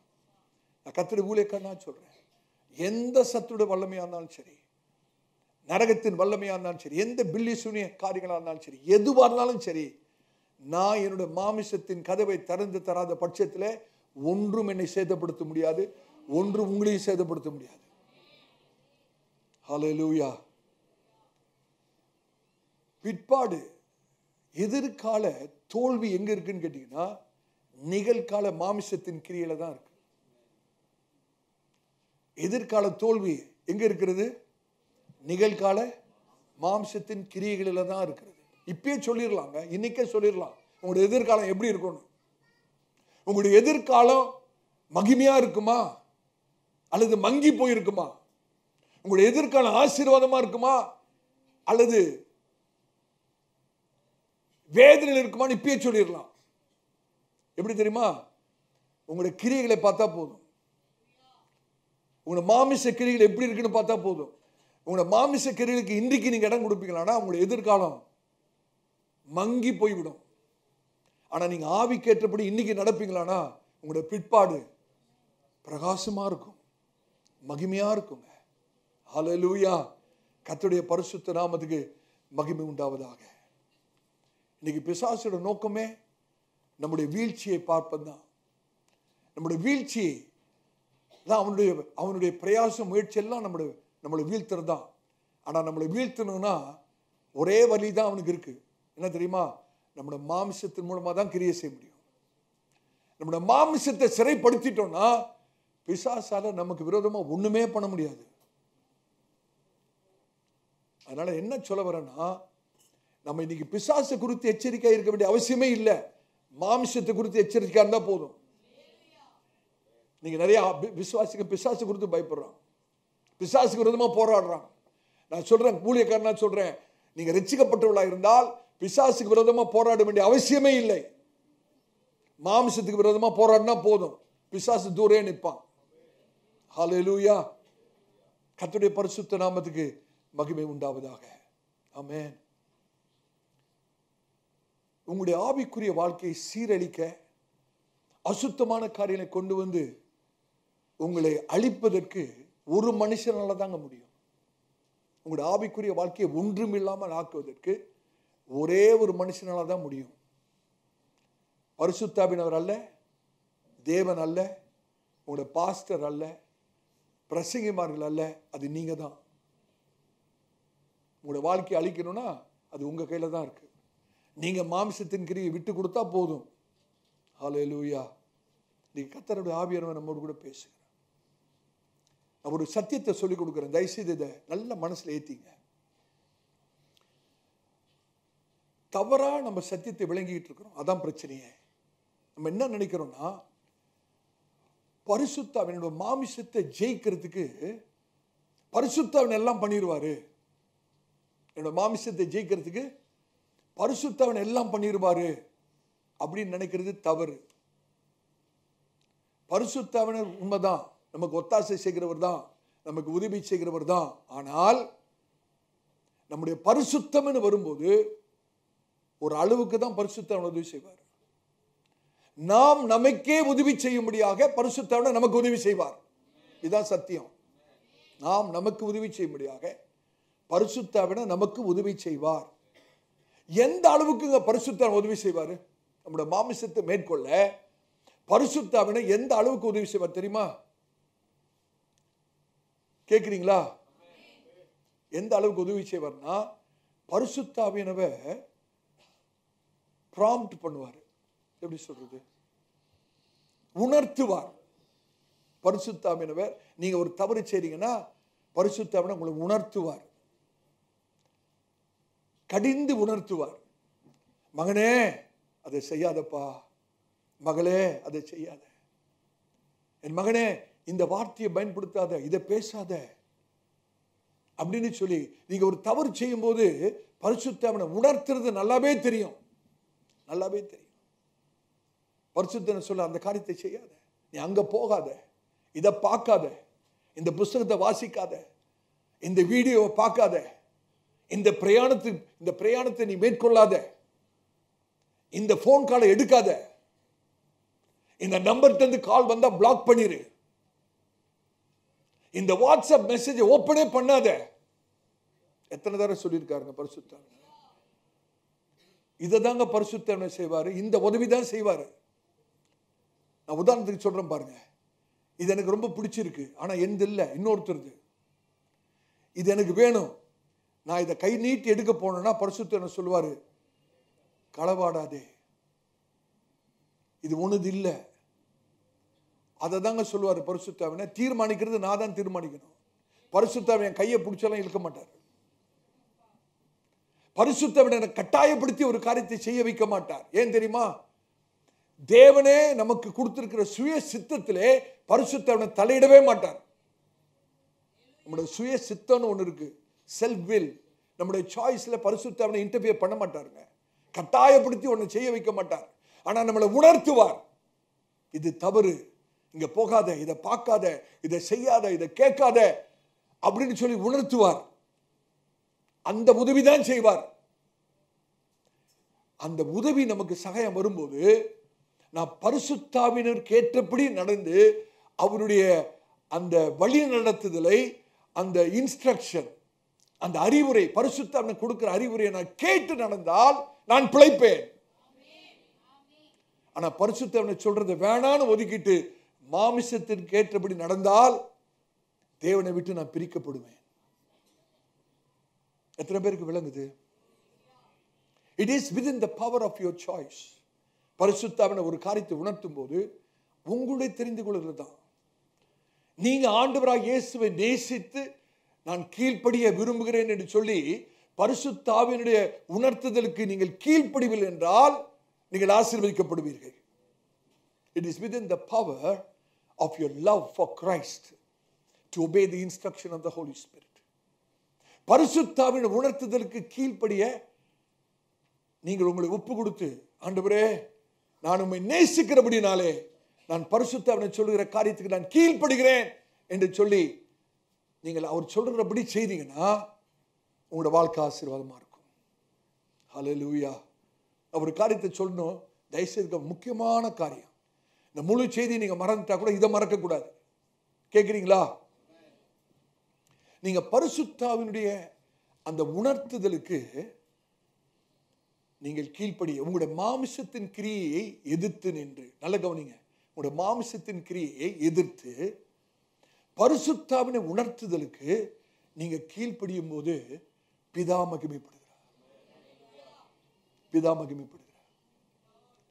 சகோனே சகோரியே நல்ல கவனிங்க, எப்ப பிதா மகிமைப்படுவார் தெரியுமா? இன்னைக்கு ஆராதனை நேரத்துல ஒரு ஒரு ஒரு ஒரு ஒரு வாக்கியத்தை 20 தடவை பாடியிருப்பியாப்பா? இயேசுவே நான் உம்மை நேசிக்கிறேன். எத்தனை தடவை பாடியிருப்பீங்க? ஒரு 20 தடவை, 10 தடவை, 15 தடவை. நான் சொல்றேன் 1000 தடவை அதை பாடினாலும் பிரயோஜனம் கிடையாது. பிதா எப்பங்க மகிமைப்படுவாரு? ஆண்டவர் மேல் வைத்திருக்கிற என்னுடைய நேசத்தை நான் நிரூபிக்கும்படியாக பரிசுத்தாவியனுடைய உணர்த்துதலுக்கு நான் கீழ்ப்படியும் போது பிதா மகிமைப்படுகிறார். இதுதான் சத்தியம். இதை விட்டுட்டு ஆண்டவரே நான் உம்மை மகிமைப்படுத்துகிறேன், உம்மை உயர்த்துகிறேன், உம்மை ஆராதிக்கிறேன், இதெல்லாம் பார்த்து மயங்குறவர் இல்லை நம்முடைய ஆண்டவர். ஆண்டவர் சொன்னாரு, நீங்கள் எனக்கு கீழ்ப்படிவீர்கள் என்றால் என்னுடைய என்னுடைய என்னுடைய என்னுடைய வார்த்தைகளுக்கு கீழ்ப்படிவீங்க. அப்படித்தானே? அப்ப பிதாவை எப்படி மகிமைப்படுத்த முடியும்? எப்படி மகிமைப்படுத்த முடியும்? ஆண்டவர் மேல், ஆண்டவராய் இயேசு மேல் வைத்திருக்கிற அன்பை நிரூபிக்கணும். எப்படி நிரூபிக்கிறது? ஆவியானவர் உணர்த்தும் ஒவ்வொரு காரியத்துக்கும் நான் கீழ்ப்படிவேனால் நான் ஆண்டவராய் இயேசு மேல் வைத்திருக்கிற அன்பை நான் நிரூபிக்கிறேன். அப்படி ஆண்டவராய் இயேசு மேல இருக்கிற அன்பை நான் நிரூபிக்கும் போதெல்லாம் பிதா மகிமைப்படுகிறார். பிதா மகிமைப்படும் போது ஆண்டவராய் இயேசு பிரியப்படுகிறார். ஆண்டவராய் இயேசு என்னிலே பிரியப்படும் போது பரிசுத்தாவியானவர் வந்து என்னை நிரப்புகிறார். இதாங்க ரகசியம். நம்ம சொன்னா கேட்கிற ஆண்டவரே என்ன நிரப்பும் நிரப்பும் நிரப்புனா நிரப்ப மாட்டாரு. எத்தனை பேருக்கு சத்தியம் விளங்குது? முக்கியமான காரியம். ஆண்டவராய் இயேசுவை நேசிக்கிறேன் என்பதை பரிசுத்தாவிடம் உணர்த்துதலுக்கு நான் கீழ்ப்படியும் போது ஆண்டவர் மேல் வைத்திருக்கிற நேசம் நிரூபிக்கப்படுகிறது. அப்பொழுதுதான் பிதா மகிமைப்படுகிறார். பிதா மகிமைப்படும் போதுதான் ஆண்டவராய் இயேசு அதில் பிரியப்படுகிறார். ஆண்டவராய் இயேசு அதில் பிரியப்படும் போது பரிசுத்தாவிடம் வந்து என்னை நிரப்புகிறார். இந்த ஒரு சத்தியத்தை நம்ம விளங்கிட்டோம்னா நம்முடைய வாழ்க்கையில பெரிய மாற்றம் வந்துருங்க. ஹல்லேலூயா. கர்த்தருடைய பரிசுத்த நாமத்துக்கு மகிமை உண்டாவதாக. ஆமென். பரிசுத்தாவிடம் நிரப்பப்படுதுன்னு சொல்லுது ஏதோ ஒரு விஷயம் நடக்கிற காரியம் அல்ல, ஒவ்வொரு நாளும் நிரப்பப்படுது. இப்ப பாருங்க, தாகம் எடுக்குது, தண்ணீர் குடிக்கிறோம், அப்படிதானே? ஒரு விஷயம் தண்ணி குடிச்சிட்டு அப்படி விட்டுறீங்களா வாழ்க்கை பூரா? திருப்பியும் தாகம் அடிக்குதா இல்லையா? திருப்பியும் தண்ணி குடிக்கிறோமா இல்லையா? சாப்பிட்றோம், சில மணி நேரம் கழிச்சு திருப்பியும் பசிக்குது, திருப்பியும் சாப்பிட்றோம். இதுதாங்க பரிசுத்தாவிடம் நிரப்பப்படுகிற வாழ்க்கை. நம்முடைய ஆத்மா ஒவ்வொரு நாளும் அணிதினமும் அடிக்கடி பரிசுத்தாவிடம் நிரப்பப்பட்டு கொண்டே இருக்கணும். இந்த நிரப்பப்படுகிறத குறித்து தான் சொல்றேன். நிரப்பப்படுறதுக்கு ஆண்டவரே நிரப்பும் நிரப்பும் நிரப்பும் சொன்னா நிரப்பாரு. இந்த தப்பு தான் நம்ம பண்றோம். ஆண்டவரே நிரப்புங்க நிரப்புங்க அப்படின்னு 10,000 தடவை சொன்னாலும் நம்மளை நிரப்ப போறது இல்லை. எப்ப நிரப்புவார் தெரியுமா? நீங்களே சொல்லுங்க. பரிசுத்தாவினை உணர்த்ததற்கு நான் கீழ்ப்படிந்து ஆண்டவர் மேல் வைத்திருக்கிற அன்பை நான் நிரூபிக்கும் போது பிதா மகிமைப்படுகிறார். பிதா மகிமைப்படும் போது ஆண்டவராய் இயேசு அதிலே பிரியப்படுகிறார். ஆண்டவராய் இயேசு அதிலே பிரியப்படும் போது பரிசுத்தாவினை வந்து என்னை நிரப்புகிறார். ஹல்லேலூயா. எத்தனை பேருக்கு ஆவியானவரால் நிரப்பப்பட வாஞ்சியா இருக்கிறீங்க? ஹல்லேலூயா. கர்த்தருடைய பரிசுத்த நாமத்துக்கு ஸ்தோத்திரம். தயவு செய்து இந்த சத்தியத்தை நீங்க உள்ளீர்த்துக் கொள்ளுங்க. ஆமே, உள்ளீர்த்துக் கொள்ளுங்க. இதான் நம்ம வேதத்துல வாசிக்கிறோம். குமாரனில் பிதா மகிமைப்படுகிறார் இருக்கா? குமாரனில் பிதா மகிமைப்படு. அதோட அர்த்தம் இதுதான். நம்ம ஆவியனுடைய உணர்த்துதலுக்கு கீழ்ப்படியும் போது நம்ம ஆண்டவராய் இயேசுவை நேசிக்கிறோம். ஆண்டவராய் இயேசுவை நேசிக்கிறோம் என்பதை நாம் நிரூபிக்கும் போது பிதா நமக்காக ஆண்டவராய் இயேசு கல்வாரி சிலுவையிலே செய்து முடித்த காரியத்தை குறித்து பிதா மகிழ்ந்து களி கூறுகிறார். ஹல்லேலூயா. யோசிச்சு பாருங்க, நான் ஒவ்வொரு தரையும் பரிசுத்தாவினை கீழ்ப்படியும் போது பிதா என்ன திரும்ப சொல்றாரு? குமாரனை பார்த்து, மகனே, கல்வாரி சிலுவையில இந்த மனுஷனுக்காக நீ செய்த காரியத்தை இப்பதான் நான் பார்த்து மகிழ்ச்சி அடைகிறேன். எப்ப நான் பரிசுத்தாவினை உணர்த்ததுக்கு நான் கீழ்ப்படுகிறேன் பாருங்க, அப்பதான் பிதாவாகிய தேவன் ஆண்டவராகிய இயேசு எனக்காக கல்வாரி சிலுவையில் செய்து முடித்த காரியத்தை அவர் பாராட்டுகிறார். அதிலே அவர் மகிமைப்படுகிறார். கர்த்தருடைய பரிசுத்த நாமத்துக்கு ஸ்தோத்திரம். ஹல்லேலூயா. இன்னைக்கு அநேக சமயத்தில் ஆண்டவரே ஆசீர்வதி ஆசீர்வதி ஆசீர்வதி கேட்கிறோம்னா ஒன்றும் வர மாதிரி தெரியல. இல்லை, அப்படிதானே? ஆசீர்வாதம் வருதா பிரதர்? ஆசீர்வாதம் வருதா? ஆண்டவரே வறுமையை நீக்கும், தேவலை சந்தியும், விடுதலை தாரும், சமாதானத்தாரும். எவ்வளோ ஜெபம் கேட்கப்படுதா? ஏன் கேட்கப்படல? இங்கதான் ரகசியம். இனி நான் மாமிசத்துக்கு ஏற்றபடி நடவாமல் ஆவிக்கு ஏற்றபடி நடக்கிறேன். ஆவியினுடைய உணர்த்துதலுக்கு நான் கீழ்ப்படுகிறேன். அப்படி கீழ்ப்படுகிறதுனாலே என்னுடைய ஆண்டவர் இயேசு மேல வைத்திருக்கிற அன்பை நான் நிரூபிக்கிறேன். அப்படி நான் நிரூபிக்கும் போது பிதா மகிமைப்படுகிறார். ஆண்டவராய் இயேசு அதில் பிரியப்படுகிறார். ஆண்டவராய் இயேசு அதில் பிரியப்படும் போது பிதா மகிழ்ந்து என்னை ஆசீர்வதிக்கிறார். இதாங்க ஆசீர்வாதத்துக்கு ரகசியம். நான் கர்த்தருடைய ஊழியக்காரனா சொல்றேன், முடிக்க போறேன். இந்த ஒரு தீர்மானத்தை எடுங்க. ஆண்டவர் இன்றையிலிருந்து, இன்னைக்கு என்ன தேதி? 9ஆம் தேதி. தாவே பிப்ரவரி மாதம் 9ஆம் தேதி நான் ஒரு தீர்மானம் பொருத்தனை பண்றேன். இன்னையிலிருந்து என்னோட மாமிசத்துக்கு என்பது இடமே இல்லை. என்னோட மாமிசத்தை நான் சிறைப்படுத்துறேன். என்னோட மாமிசத்தை நான் போஷிக்க மாட்டேன். என்னோட மாமிசம் சொல்றபடி நான் செய்ய மாட்டேன். பரிசுத்தாவியனவர் என்னை உணர்த்துறபடி, பரிசுத்தாவியனுக்கு ஏற்றபடி நான் நடக்க என்னை ஒப்பு கொடுக்கிறேன்னு சொல்லி பாருங்க. உங்களுடைய சூழ்நிலை மாறும். கர்த்தர் உங்களை விசேஷித்த விதத்தில் ஆசீர்வதிப்பார். கண்களை மூடலாமா? நான் தேவ சமூகத்தை உணர்கிறேன். தேவனுடைய பிரசன்னத்தை நான் உணர்கிறேன். சகோதரனே, நம்முடைய வாழ்க்கை, நம்முடைய ஒவ்வொரு நாளும் செயல் ஒன்று பிதாவை பிரியப்படுத்த முடியும், இன்னொன்று அவரை துக்கப்படுத்த முடியும். நம்முடைய ஒவ்வொரு நாளுடைய செயல் ஒன்று பரிசுத்த ஆவியானவரை மகிழ்விக்க முடியும், பரிசுத்த ஆவியானவரை துக்கப்படுத்தவும் முடியும். மாம்சத்தின்படி செயல்படுவோமானால் நாம் பரிசுத்த ஆவியானவரை துக்கப்படுத்துகிறோம், பிதாவை துக்கப்படுத்துகிறோம், ஆண்டவர் இயேசுவை துக்கப்படுத்துகிறோம். எப்படிங்க ஆசீர்வாதம் வரும்? பிதாவை துக்கப்படுத்திட்டு ஆண்டவர் இயேசுவை துக்கப்படுத்திட்டு பரிசுத்த ஆவியானவரை துக்கப்படுத்திட்டு ஆண்டவரே ஆசீர்வதி ஆசீர்வாதம், எப்படி ஆசீர்வாதம் வரும்? தேவ சமூகத்தில் நம்ம எழுந்து நிற்கலாமா? தேவ சமூகத்தை நான் உணர்கிறேன். அருமையான தேவ பிள்ளையே, நீங்க மாமிசத்தின்படி நடப்பீர்கள் என்றால் உங்களுடைய யுத்தத்தில் நீங்க தோத்துருவீங்க. பிரதர் சிஸ்டர், உங்க யுத்தத்தில் நீங்க தோத்துருவீங்க. விசுவாசியா இருக்கலாம், அபிஷேகம் பெற்றிருக்கலாம், அந்நிய பாஷை பேசலாம், நல்ல ஒரு ஆவிக்குரிய சபைக்கு வரலாம். நீங்க மாமிசத்தின்படி நடப்பீர்கள் என்றால் உங்களுடைய யுத்தத்திலே நீங்கள் தோல்வி அடைவீர்கள். மாறாக ஆவிக்கேற்றபடி நடப்பீர்கள் என்றால், ஆவிக்கேற்றபடி ஆவியானவராலே உங்களுடைய மாமிசத்தின் கிரிகளை அழிப்பீர்கள் என்றால் நீங்கள் செழிப்பீர்கள். ஆவியானவராலே உங்களுடைய மாமிசத்தின் கிரியை அழிப்பீர்கள் என்றால் நீங்கள் பிழைக்கிறது மாத்திரமல்ல, நீங்கள் செழிப்பீர்கள். நீ கர்த்தருடைய ஊழியக்காரனா சொல்றேன், மிகுந்த பாரத்தோடு சொல்றேன், அன்பா சொல்றேன், தயவு செய்து கவனிங்க. இன்னைக்கு ஏங்க அவ்வளவு நம்முடைய குடும்பத்தில் அவ்வளவு போராட்டம்? ஏன் திருமண உறவுகளே போராட்டம்? ஏன் பண பிரச்சனை? ஏன் உதவிக்காரெல்லாம் நிறுத்தப்படுது? ஏன் குடும்பத்தில் சமாதானம் இல்லை? ஏன் நல்ல சுகம் இல்லை? ஏன் உறவுகளே ஒரு சமாதானம் இல்லை? ஏன் எதிர்காலம் பாதிக்கப்படுது? எல்லாத்துக்கும் காரணம் மாமிசம் தான் பிரதர், மாம்சக்கிரியை தான், மாம்சக்கிரியை தான். மாம்சக்கிரிக்கு விட்டு கொடுத்து விட்டு கொடுத்து விட்டு கொடுத்து ஆவிக்குரிய எல்லாவற்றையும் இழந்து போயிருக்கிறோம். இன்னைக்கு ஆவியான வேதனையோடு சொல்றாரு, மாம்சக்கிரிக்கு விட்டு கொடுத்து விட்டு கொடுத்து ரட்சிப்பு மாத்திரம் தக்க வைக்கிறது பட்டிருக்கு. கிருபையா ரட்சிப்பை மாத்திரம் இழக்கல, மற்ற எல்லாத்தையும் இழந்துதான், மற்ற எல்லாவற்றையும் இழந்து தானே போயிருக்கிறோம். அபிஷேகத்தை இழந்தாச்சு, பரிசுத்தத்தை இழந்தாச்சு, தேவ பிரசன்னத்தை இழந்தாச்சு.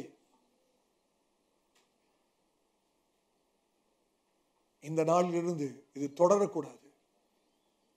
இன்றைக்கு ஒரு முற்றுப்புள்ளி வைக்கிறேன். ஆண்டவரே, என்னோட மாமிசத்துக்கு இன்றைக்கு ஒரு முற்றுப்புள்ளி வைக்கிறேன். இத்தனை வருஷம் இத்தனை மாசம் என்னோட மாமிசத்துக்கு ஏற்றபடி நடந்துட்டேன், என்ன மன்னிங்க ஆண்டவரே. இந்த மாமிசம் என்னோட வாழ்க்கையில அரணை கட்டி வைத்திருக்கிறது. வாழ்க்கையே போராட்டமா இருக்கு. அரணை இடிக்க நான் முயற்சி பண்றேன், முடியல. அது பலமுள்ள ஒரு அரணா மாறிடுச்சு. போராடிட்டு இருக்கிறேன் அப்படின்னு சொல்லக்கூடிய விழிப்பின்றார். இன்னைக்கு ஆண்டவரை பார்த்து உண்மை உத்தமமாக, ஆண்டவரே இன்னைக்கு எனக்கு சத்தியம் விளங்கிருச்சு, என்னோட வாழ்க்கைக்கு போராட்டத்துக்கு காரணம் விளங்கிருச்சு. ஆண்டவரே, நான் இவ்வளவு நாள் என்னோட மாமிசத்துக்கு இடம் கொடுத்ததுனாலதான் இன்னைக்கு என்னோட நிலைமை இப்படி இருக்கிறது. இன்னைக்கு தீர்மானம் பண்றேன், இனி நான் மாமிசத்தின்படி நடக்க மறுக்கிறேன், ஆவியின்படி நடக்கிறேன். பரிசுத்த ஆவியானவராலே என்னோட மாமிசத்தை கிரிகளை அழிக்கிறேன். தீர்மானம் பண்ணி பாருங்க பிரதர், சிஸ்டர், தீர்மானம் பண்ணி பாருங்க. உங்களை மாதிரி வேற ஒரு ஆசீர்வதிக்கப்பட்ட நபர் இந்த உலகத்தில் இருக்க முடியாது. ஹல்லேலூயா, ஹல்லேலூயா, ஹல்லேலூயா. பரிசுத்த வேதாகமத்திலே மாம்சத்திற்கு ஏற்றபடி நடந்தவங்க எல்லாம் அழிவை சந்தித்தார்கள், வேதனையை சந்தித்தார்கள், துக்கத்தை சந்தித்தார்கள், வியாகுலத்தை சந்தித்தார்கள்.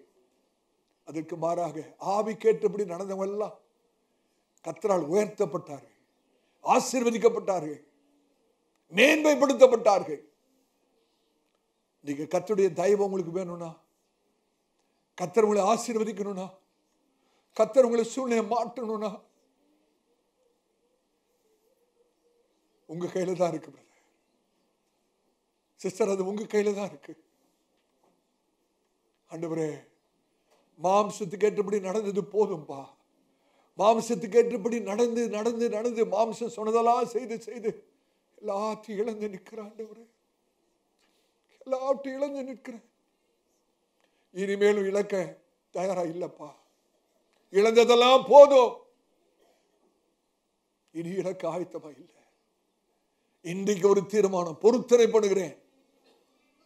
மாம்சத்துக்கு ஏற்றபடி அல்ல, ஆவிக்கு ஏற்றபடி. நான் ஆகாதவனா போயிடக்கூடாது ஆண்டவரே.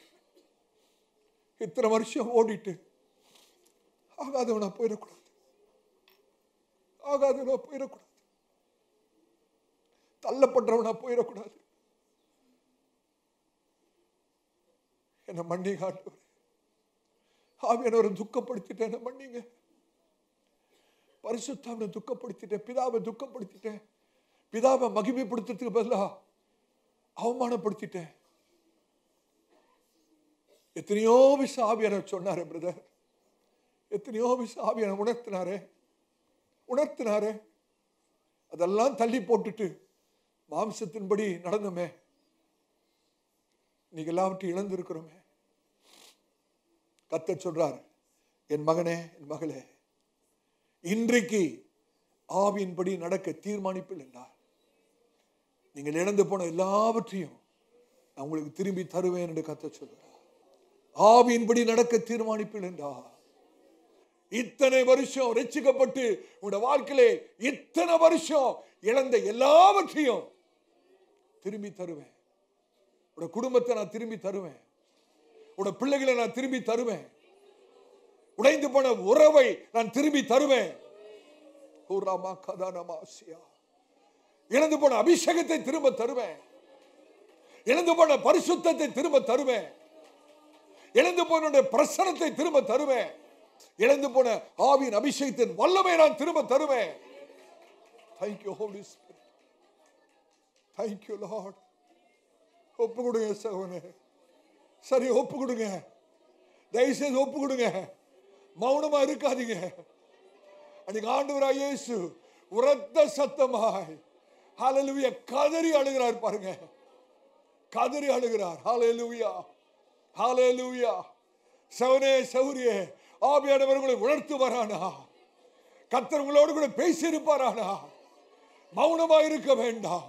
உங்களுடைய வாய்களை திறந்து கர்த்தருடைய சமூகத்திலே, ஆண்டவரே, இன்றிலிருந்து நான் ஆவியின்படி நடக்க என்னை ஒப்பு கொடுக்கிறேன்.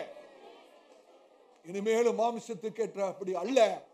ஆவியானவர் அசைவாடி கொண்டிருக்கிறார், பரிசுத்த ஆவியானவர் அசைவாடி கொண்டிருக்கிறார். தேவனுடைய வல்லமை நான் உணர்கிறேன், ஆவியின் அபிஷேகத்தை நான் உணர்கிறேன். அநேகரை கர்த்தர் தொடுகிறார், தேவனுடைய வல்லமை இறங்கி கொண்டிருக்கிறது, கர்த்தருடைய கரம் அநேகரை தொடுகிறது. ஹல்லேலூயா, ஹல்லேலூயா. Praise the Lord. நன்றி ஆண்டவரே, my ஸ்தோத்திரிக்கிறப்பா, my ஸ்தோத்திரிக்கிறப்பா.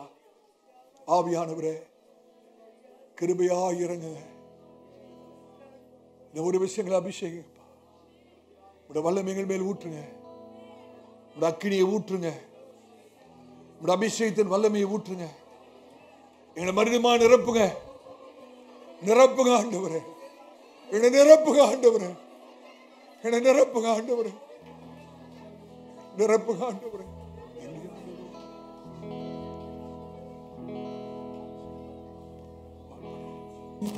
Spirit of the living God, ஜீவனுள்ள தேவனே, மெதுவான குரல்ல பாடு. ஆவியே வாரோ,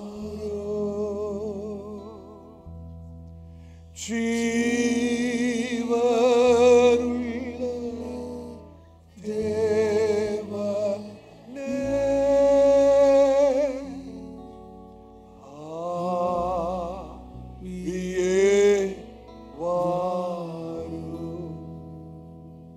நொறுக்கும் ஆண்டவரே, நொறுக்கும் ஊருக்கும்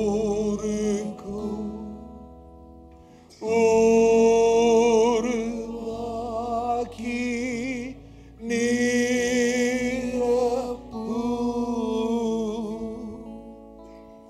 ஜீவனுள்ள தேவனே,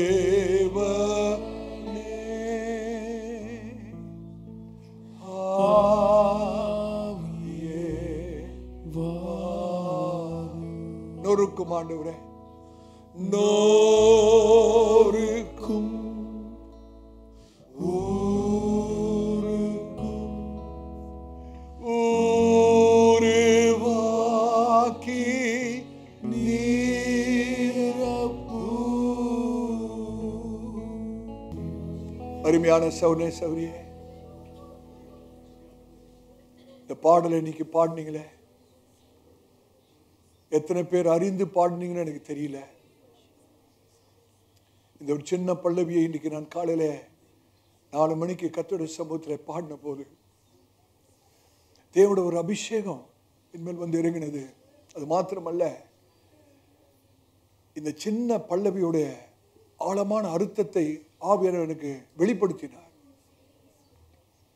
இன்னைக்கு நம்ம பாடணும், என்னை நொறுக்கும்னு பாடணும், என்னை உருக்கும்னு பாடணும், உருவாக்கும்னு பாடணும், நிரப்புன்னு பாடணும். நம்ம ஏதோ பாடணும்னு பாடிட்டோம். நொறுக்குனா என்ன அர்த்தம் தெரியுமா? ஆண்டவரே, நீர் பரம சிற்பாசாரியாக சுத்தியில் என்ற வார்த்தையை எடுத்து என்னோட வாழ்க்கையில் இருக்கிற கரடு முரடான காரியங்களை நொறுக்குங்க ஆண்டவர். அதாங்க அர்த்தம். நம்ம பாடினதுக்கு அதான் அர்த்தம். நீ பரலோக சிற்பாசாரியாக வார்த்தையாக சுத்தியில எடுத்து வாழ்க்கையில் இருக்கிற கரடு முரடான காரியங்களை நொறுக்கிருங்க ஆண்டவரே, நொறுக்குங்க ஆண்டவரே, நொறுக்குங்க ஆண்டவரே. நிறைய கரடு முரடு இருக்குப்பா, வேண்டாத காரியம் எல்லாம் இருக்குப்பா, எல்லாத்தையும் நொறுக்கிருங்க. உருக்குன்னு பாடணும். என்ன தெரியுமா? ஆண்டவரே, நீர் பொற்கொள்ளராக வந்து பரிசுத்தாவின் அக்கினியினாலே என்னை உருக்கி கடிம்புகளெல்லாம் நீ ஆண்டவரே, ஒரு பொற்கொள்ளனாக வந்து பரிசுத்தாவின் அக்கினியினாலே என்னை முற்றிலுமாய் உருக்கி என்னோட வாழ்க்கையில் இருக்கிற கடிம்புகளெல்லாம் நீக்கும், உருவாக்கும்னு பாடணும். என்ன அர்த்தம் தெரியுமா? பரம குயவனே, உடைய கரத்தில் என்னை ஒரு களிமண்ணாய் கொடுக்கிறேன். உடைய சித்தம் போல என்னை உருவாக்கும், உடைய சித்தம் போல என்னை வணைந்து கொள்ளும், உடைய சித்தம் போல என்னை வணைந்து கொள்ளும். நீ பரம குயவன் ஆண்டவரே, என்னை உருவாக்குங்க. ஒரு கனமுள்ள பாத்திரமா, ஒரு பிரயோஜனமுள்ள பாத்திரமா, உடைய சித்தத்தை செய்கிற ஒரு பாத்திரமா என்னை உருவாக்குங்க. நிரப்போன்னு பாடினோம். ஆண்டவரே, நீர் தான் அபிஷேகநாதர். கர்த்தாவே, நீர் உருவாக்கின இந்த பாத்திரத்துக்குள்ளே கர்த்தாவோட அபிஷேகத்தை ஊற்றுங்க ஆண்டவரே, ஊற்றி என்னை நிரப்புங்க ஆண்டவரே. வழிந்து ஓடுகிற பாத்திரமாய் மாற்றுங்க. உங்களுடைய நாம மகிமைக்காக எடுத்து பயன்படுத்துங்க ஆண்டவரே, நாம மகிமைக்காக எடுத்து பயன்படுத்துங்க. இது ஒரு ஆழமான பாடல் சௌனே சௌரியே, நம்ம லேசா பாடுற பாடல் அல்ல. என்னை நொறுக்கும், என்னை உருக்கும், என்னை உருவாக்கும், என்னை நிரப்பும் என்று சொல்லும் போது, ஆண்டவரே, நீ பரம சிற்பாசாரி, நீ பொற்கொள்ளன் ஆண்டவரே, நீ என்னுடைய குயவன் ஆண்டவரே, நீ என்னுடைய அபிஷேகநாதன் ஆண்டவரே. என்னை விடுங்கப்பா, வேண்டாத காரியங்களை அகற்றுங்க ஆண்டவரே. அந்த ஒரு பகுதியை மாத்திரம் பாடி ஒப்பு கொடுப்போமா? என்னை நொறுக்க ஆண்டவரே, நொறுக்கும்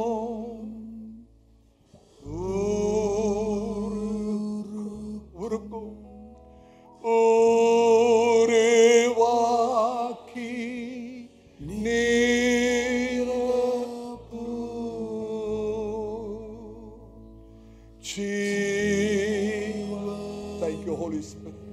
பரிசுத்த ஆவியானவரே, உம்முடைய சமூகத்துக்காய் ஸ்தோத்திரம்.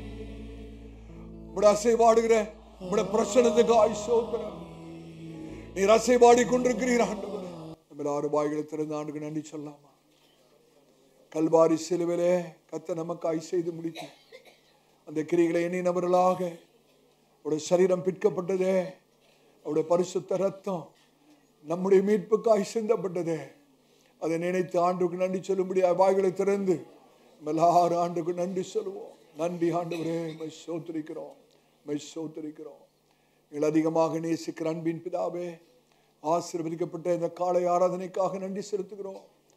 துவக்கத்தை மட்டுமாய் கிருபையாய் உம்முடைய பிரசனத்தை தந்து நீர் எங்களோடு இடைப்பட்டு பேசி உம்முடைய வார்த்தையினாலே எங்களை கர்த்தாவே நீ தைரியப்படுத்தி, கர்த்தாவே நீர் எங்களோடு பட்சமாய் பேசி நம்முடைய வார்த்தைகளுக்காய் ஸ்தோத்திரம். கர்த்தாவே கிருபையாக மீட்கப்பட்ட நம்முடைய ஜனமாக பரிசுத்த திருப்பந்தியிலே பாத்திரவான்களாய் பங்கு பெற கர்த்தர் எங்களுக்கு உதவி செய்தீங்களே, அதற்காய் ஸ்தோத்திரம். இந்த வேளையிலே அன்பின் பரிசுத்த கரத்தை ஒவ்வொரு மீது நீட்டுங்க ஆண்டவரே, நீங்க தொடுங்க ஆண்டவரே. வியாதியோடு பலவீனத்தோடு கூட யாராவது இருப்பாள் என்றால் உடைய சுகமாக்குற வல்லமை அவருடைய சரீரத்தில் இப்பொழுதே பாய்வதாக. உடைய வல்லமை இறங்கட்டும் ஆண்டவரே. நல்ல சுகத்தையும் பலத்தையும் ஆரோக்கியத்தையும் தாரும் கர்த்தாவே. அப்பா, எல்லா புத்தி கெட்டாத தேவ சமாதானத்தாலும் கர்த்தாவே முடிய கர்த்தாவே மகிமையான நம்முடைய சந்தோஷத்தாலும் உடைய சபையாரை கர்த்தர் நிரப்ப வேணுமா ஜெபிக்கிறோம். அது மாத்திரமல்ல, எங்களை விட்டு பிரியாத என்றென்றைக்கு எங்களோடு கூட நிலைத்திருக்கிற தேவ பிரசன்னத்தோடு கூட உடைய சமூகத்தை விட்டு கலைந்து போக கர்த்தர் கிருபை செய்வீராக. உடைய சீக்கிர வரைக்கைகளை ஆயத்தப்படுத்தும். எல்லா கன துதி மகிமுக்கு செலுத்துகிறோம். நாங்கள் சிறுக வேணும், நீர் பெருக வேணுமா ஜெபிக்கிறோம். ஆண்டவராய் இயேசு கிறிஸ்துவின் நாமத்தில் ஜெபம் கேளும் எங்க நல்ல பிதாவே, ஆமென். நம்முடைய கர்த்தராய் இயேசு கிறிஸ்துவின் கிருபையும் பிதாவின் அன்பும் பரிசுத்தாவினுடைய அந்யோன்ய ஐக்கியமும் நம் அனைவரோடு கூட சகல பரிசுத்தவான்களோடு கூட இன்றும் என்றும் சீக்கிரமாய் வரப்போகிற ஆண்டவராய் இயேசு கிறிஸ்துவின் வருகை பரிந்தும் இருப்பதாக. ஆமென், ஆமென். கர்த்தர் உங்களை ஆசீர்வதிப்பாராக. கர்த்தர் உங்களோடு கூட இருப்பாராக. இன்று பிரசங்கிக்கப்பட்ட கர்த்தருடைய வார்த்தையினால் நீங்கள் ஆசீர்வதிக்கப்பட்டு இருப்பீர்கள் என்று நம்புகிறோம். நமது திருச்சபையின் ஞாயிறு ஆராதனை நேரங்கள்: ஆங்கில ஆராதனை காலை 7 மணிக்கு நடைபெறும். தமிழ் ஆராதனை காலை 10:30 மணிக்கு நடைபெறும். இருமொழி வேத பாடம் மாலை 6 மணிக்கு நடைபெறும். நம் திருச்சபையின் விலாசம்: அப்போஸ்தல கிறிஸ்தவ சபை, பெரம்பூர் ஊழியங்கள், 74 வல்லாடு தெரு, அகரம், சென்னை 6,82,000. தனிப்பட்ட ஜெபத்திற்கு தொடர்பு கொள்ள வேண்டிய அலைபேசி எண்கள் 9566262203 மற்றும் ஒரு எண் 9551648083. மேலும் ஒரு எண் 9941447894. நமது திருச்சபையின் தொலைபேசி எண் 04431508155. மேலும் மற்ற பிரசங்கங்களுக்கு நமது யூடியூப் சேனலான ஏசிஏ பெரம்பூர் மினிஸ்ட்ரீஸை அணுகவும். நமது திருச்சபையின் வலைதள முகவரி www.acaperambourministries.org. தேவன் உங்களை ஆசீர்வதிப்பாராக. ஆமென்.